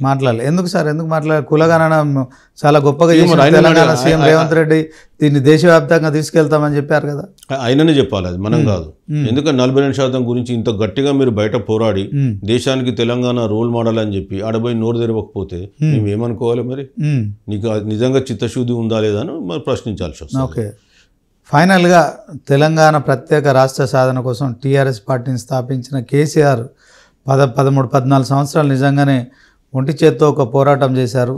సో దాంట్లో ఉద్యమ నాయకుడిగా కావచ్చు, తర్వాత తొలి మళ్ళీ ముఖ్యమంత్రిగా తెలంగాణ కేసీఆర్ ఇప్పుడు ప్రధాన ప్రతిపక్ష నాయకుడు, ఆయనకేం చెప్తారు? వారు మొట్టమొదట కోరేది ఏంటంటే ఆయనకు బీసీల పట్ల ఉన్నటువంటి ఒక యాటిట్యూడ్ని మార్చుకోవాలి. ఓకే, ఏమంటామంటే ఏం యాటిట్యూడ్ సార్? చెప్తున్నా, అదే చెప్తున్నా. ఇప్పుడు మీ గవర్నమెంట్లో బీసీలకు మీరు ఏం అవకాశాలు ఇచ్చారు? మీ పార్టీలో ఉన్న 5గురికి మీరు మంత్రి పదవులు అన్ని పదవులు ఇచ్చుకున్నారు, కానీ బీసీలకు సంబంధించి మీరు ఏం పదవులు ఇచ్చిందో మీరు ఒకసారి పరిశీలన చేసుకోండి. మేమేదో మార్కెట్ కమిటీల ప్రభుత్వం లేరు సార్, ఇప్పుడు ఏం చేయమంటారు? ఇప్పుడు నేను చెప్పేది కూడా ఒకటే, మీరు బీసీలకు ఏం చేస్తారనుకున్నది ఒక బీసీ పాలసీ తీసుకుని రండి. మేము వస్తే ఓ బీసీలకు ఇది చేస్తాం, ఆ పాలసీ పెట్టండి. అసలు మొన్న కులగణన చేస్తే కూడా వాళ్ళు అందులో కులగణనలో పార్టిసిపేట్ కావాలి అంటే ఆయన బీసీలకు పట్ల ఏం యాటిట్యూడ్ ఉందండి? నేను అదే చెప్పేది. ఇప్పుడు మీరు అంటే చెల్లదు, రాష్ట్ర ప్రభుత్వం చేసేది అనుకోని అది తప్పది. ఇప్పుడు చెల్లుతుందా చెల్లదా అది సెపరేట్ ఇష్యూ. మొదలు రాష్ట్ర ప్రభుత్వము రాష్ట్రంలో కులగణన చేస్తుంది, ప్రభుత్వం చేసిన దాన్ని గౌరవించి పార్టిసిపేటే చేయకపోతే. నేను అందుకే చెప్తున్నా యాటిట్యూడ్ మార్చుకోవాలని. నీకు ఎందుకు అంత బీసీల మీద కక్ష? మేమేమనుకుంటున్నాం ఎట్లా అనుకున్నా, నా బీసీ సర్వే అన్నప్పుడు మా బీసీల సర్వే అనుకున్నప్పుడు నువ్వు పార్టిసిపేట్ కాలేవు కాబట్టి మేమేమనుకుంటాం, మా పట్ల ఉన్న వివక్షతతో ఆయన రాలేడు అని అనుకుంటున్నాం. మేము బీసీలకు వ్యతిరేకం కేసీఆర్ గారు వివక్షత ఉన్నదని అనుకుంటున్నాం, అందుకని ఆయన రాలేడేమో అనుకుంటున్నాం. సరే, అది పక్కన పెట్టేద్దాం. అది రాలేడు ఒకటి. ఏ రోజన్నా 42% రిజర్వేషన్ మీద ఈ అగ్రనాయకులు మాట్లాడినలాంటి నన్ను అడగండి. ఇప్పుడు కేసీఆర్ అసెంబ్లీలో తీర్మానం చేస్తే ఏకగ్రీవంగా ఇచ్చింది. బయట ఈయన ఎప్పుడైనా బయట స్టేట్మెంట్ ఇచ్చిండా? ప్రధాన ప్రతిపక్షమైనటువంటి బీఆర్ఎస్ ఇవాళ 42% తీసుకుని రోడ్ల మీదకి రాగలిగితే బీసీలలో ప్రతిరోజు వీళ్ళిద్దరు ప్రశ్నిస్తున్నారు కదా, హరీష్ రావు, కేటీఆర్, వీళ్ళంతా వాళ్ళు ఎప్పుడు పెద్ద ఉద్యమం చేయలేదు. ఇప్పటికి కూడా మేము చెప్తున్నాం, వాళ్ళు చేస్తలేరు. వాళ్ళ పాలసీలు వాళ్ళ సిద్ధాంతాలు వేరే ఉన్నాయి. రెండు తర్వాత ఏదో కేవలం అధికారం కోసం అంతే కదా. మరి బీసీల ఓట్లో కావాల్సింది అధికారం కొరకు కదా. ఇవాళ వాళ్ళ పార్టీలో ఉన్న శ్రీనివాస్ గౌడ్ కానీ, మాజీ మంత్రి మధుసూనాచారి గారు కానీ, బండా ప్రకాష్ అని, వీళ్ళు నిజంగా బీసీల కొరకు వాళ్ళు ప్రతి దగ్గర మీటింగ్లు పెడుతున్నారు, చేస్తున్నారు. వీళ్ళు బీసీ మీటింగ్ కరీంనగర్లో పెడతానుకొని పోస్ట్ పోన్ చేసుకొని మళ్ళీ ఇప్పటి వరకు మీటింగ్ పెట్టలేక మళ్ళీ నేను అదే చెప్పాను. వర్షం మళ్ళీ ఇప్పుడు వర్షాలు అప్పటి నుంచి పడక మరి మీకు కోరుతున్నాం ఏంటంటే కొద్దిగా మీరు ఆలోచించండి బీసీల గురించి అని వాళ్ళకి చెప్తున్నా అంతే. Okay sir, thank you. మొత్తానికి థ్యాంక్ యూ అండి. ఒక బీసీల నాయకుడిగా బీసీలకు జరుగుతున్న అన్యాయం పట్ల తను ముందుగా అయితే మరి ఒక సిరాచుక్క 1,00,000 మెదళ్లకు కదలిక కాలోజీ చెప్పిన సూత్రాన్ని పాటిస్తున్నారు. బీసీలు 61% మంది ఉన్నారు. అంటే 4 కోట్ల జనాభాలో 61% అంటే 2.5 కోట్ల మంది సుమారు బీసీలు ఉన్నారు. అయినప్పటికీ కూడా వాళ్ళకు రావాల్సిన ఏదైతే మరి పొలిటికల్గా కావచ్చు, విద్యలో కావచ్చు, ఉద్యోగాల్లో కావచ్చు, సో దాంట్లో 0.1% కూడా మరి తెలంగాణ రాష్ట్రంలో అమలు కావట్లేదు. ముఖ్యంగా ఎమ్మెల్యేలు, ఎంపీలు, దీనికి సంబంధించిన ప్రజాప్రతినిధులకు సంబంధించిన పదవుల విషయంలో కూడా మరి చాలా అన్యాయం జరుగుతుంది. సో బీసీలంతా ఏకం కావాలి, బీసీలో చైతన్యం రావాలి. అవగాహన కార్యక్రమాలు చేపట్టేందుకు ఇప్పటికి 3 పుస్తకాలు రాశారు. సో దీంట్లో బీసీలో చైతన్యం ఉంది. ఖచ్చితంగా పొలిటికల్ పార్టీలు మరి బీసీల విషయంలో కొంత మరి కదలిక మొదలైంది. సో ఈ కదలిక ఇలాగే కొనసాగాలి. బీసీల్లో మరింత చైతన్యం పెరగాలంటే ఖచ్చితంగా బీసీలు ఔరేక్ దక్క మరి బీసీలకు సంబంధించిన రాజ్యాధికారం పక్కా అనుకోవాల్సిన సమయం అవుతోంది కనుక ఇటు మల్లన్న లాంటి వాళ్ళు కావచ్చు, తర్వాత కవిత లాంటి వాళ్ళు కావచ్చు, ఎవరు కూడా బీసీల విషయంలో మాట్లాడుతున్న క్రమంలో సో నిజంగా చిత్తశుద్ధిని మనం కూడా చాటుకోవాల్సిన అవసరం ఉంది. మనమంతా ఏకం కావాల్సిన అవసరం ఉంది. బీసీలకి సంబంధించిన వాళ్ళు ఎక్కడో కాంప్రమైజ్ కావద్దు. దీంట్లో కేంద్రంలో బీజేపీ కావచ్చు, రాష్ట్రంలో ఉన్న కాంగ్రెస్ సర్కార్ కావచ్చు, ప్రతిపక్షంలో ఉన్న బీఆర్ఎస్ కావచ్చు, కాంగ్రెస్ అగ్రనేత రాహుల్ గాంధీ కూడా మరి మొన్న పార్లమెంటు సమావేశాల్లో కులగణన చేశారు. తెలంగాణ సీఎం రేవంత్ రెడ్డి దీన్ని దేశవ్యాప్తంగా తీసుకెళ్తామంటున్నారు. కానీ తెలంగాణలో ఎన్నికలు లేట్ అవుతున్న నేపథ్యంలో గ్రామాల్లో అభివృద్ధి కుంటుపడుతుంది. వీటన్నిటి సమస్యలకు మరి బీసీల ఓట్ల కోసం రాజకీయాలు చేస్తున్నాయి కనుక బీసీల సీట్ల కోసం కూడా ఆలోచించాలి. సో బీసీలంతా కూడా ఇది గమనించి ఎవరైతే రాజకీయ పార్టీలు బీసీల కోసం చిత్తశుద్ధిగా పనిచేస్తారో వాళ్ళకు మాత్రమే మద్దతు తెలపాలనే అభిప్రాయాన్ని వ్యక్తం చేస్తున్నారు. సో ఇది వాళ్ళ స్పెషల్ ఇంటర్వ్యూ. చూస్తూనే ఉండండి 9090.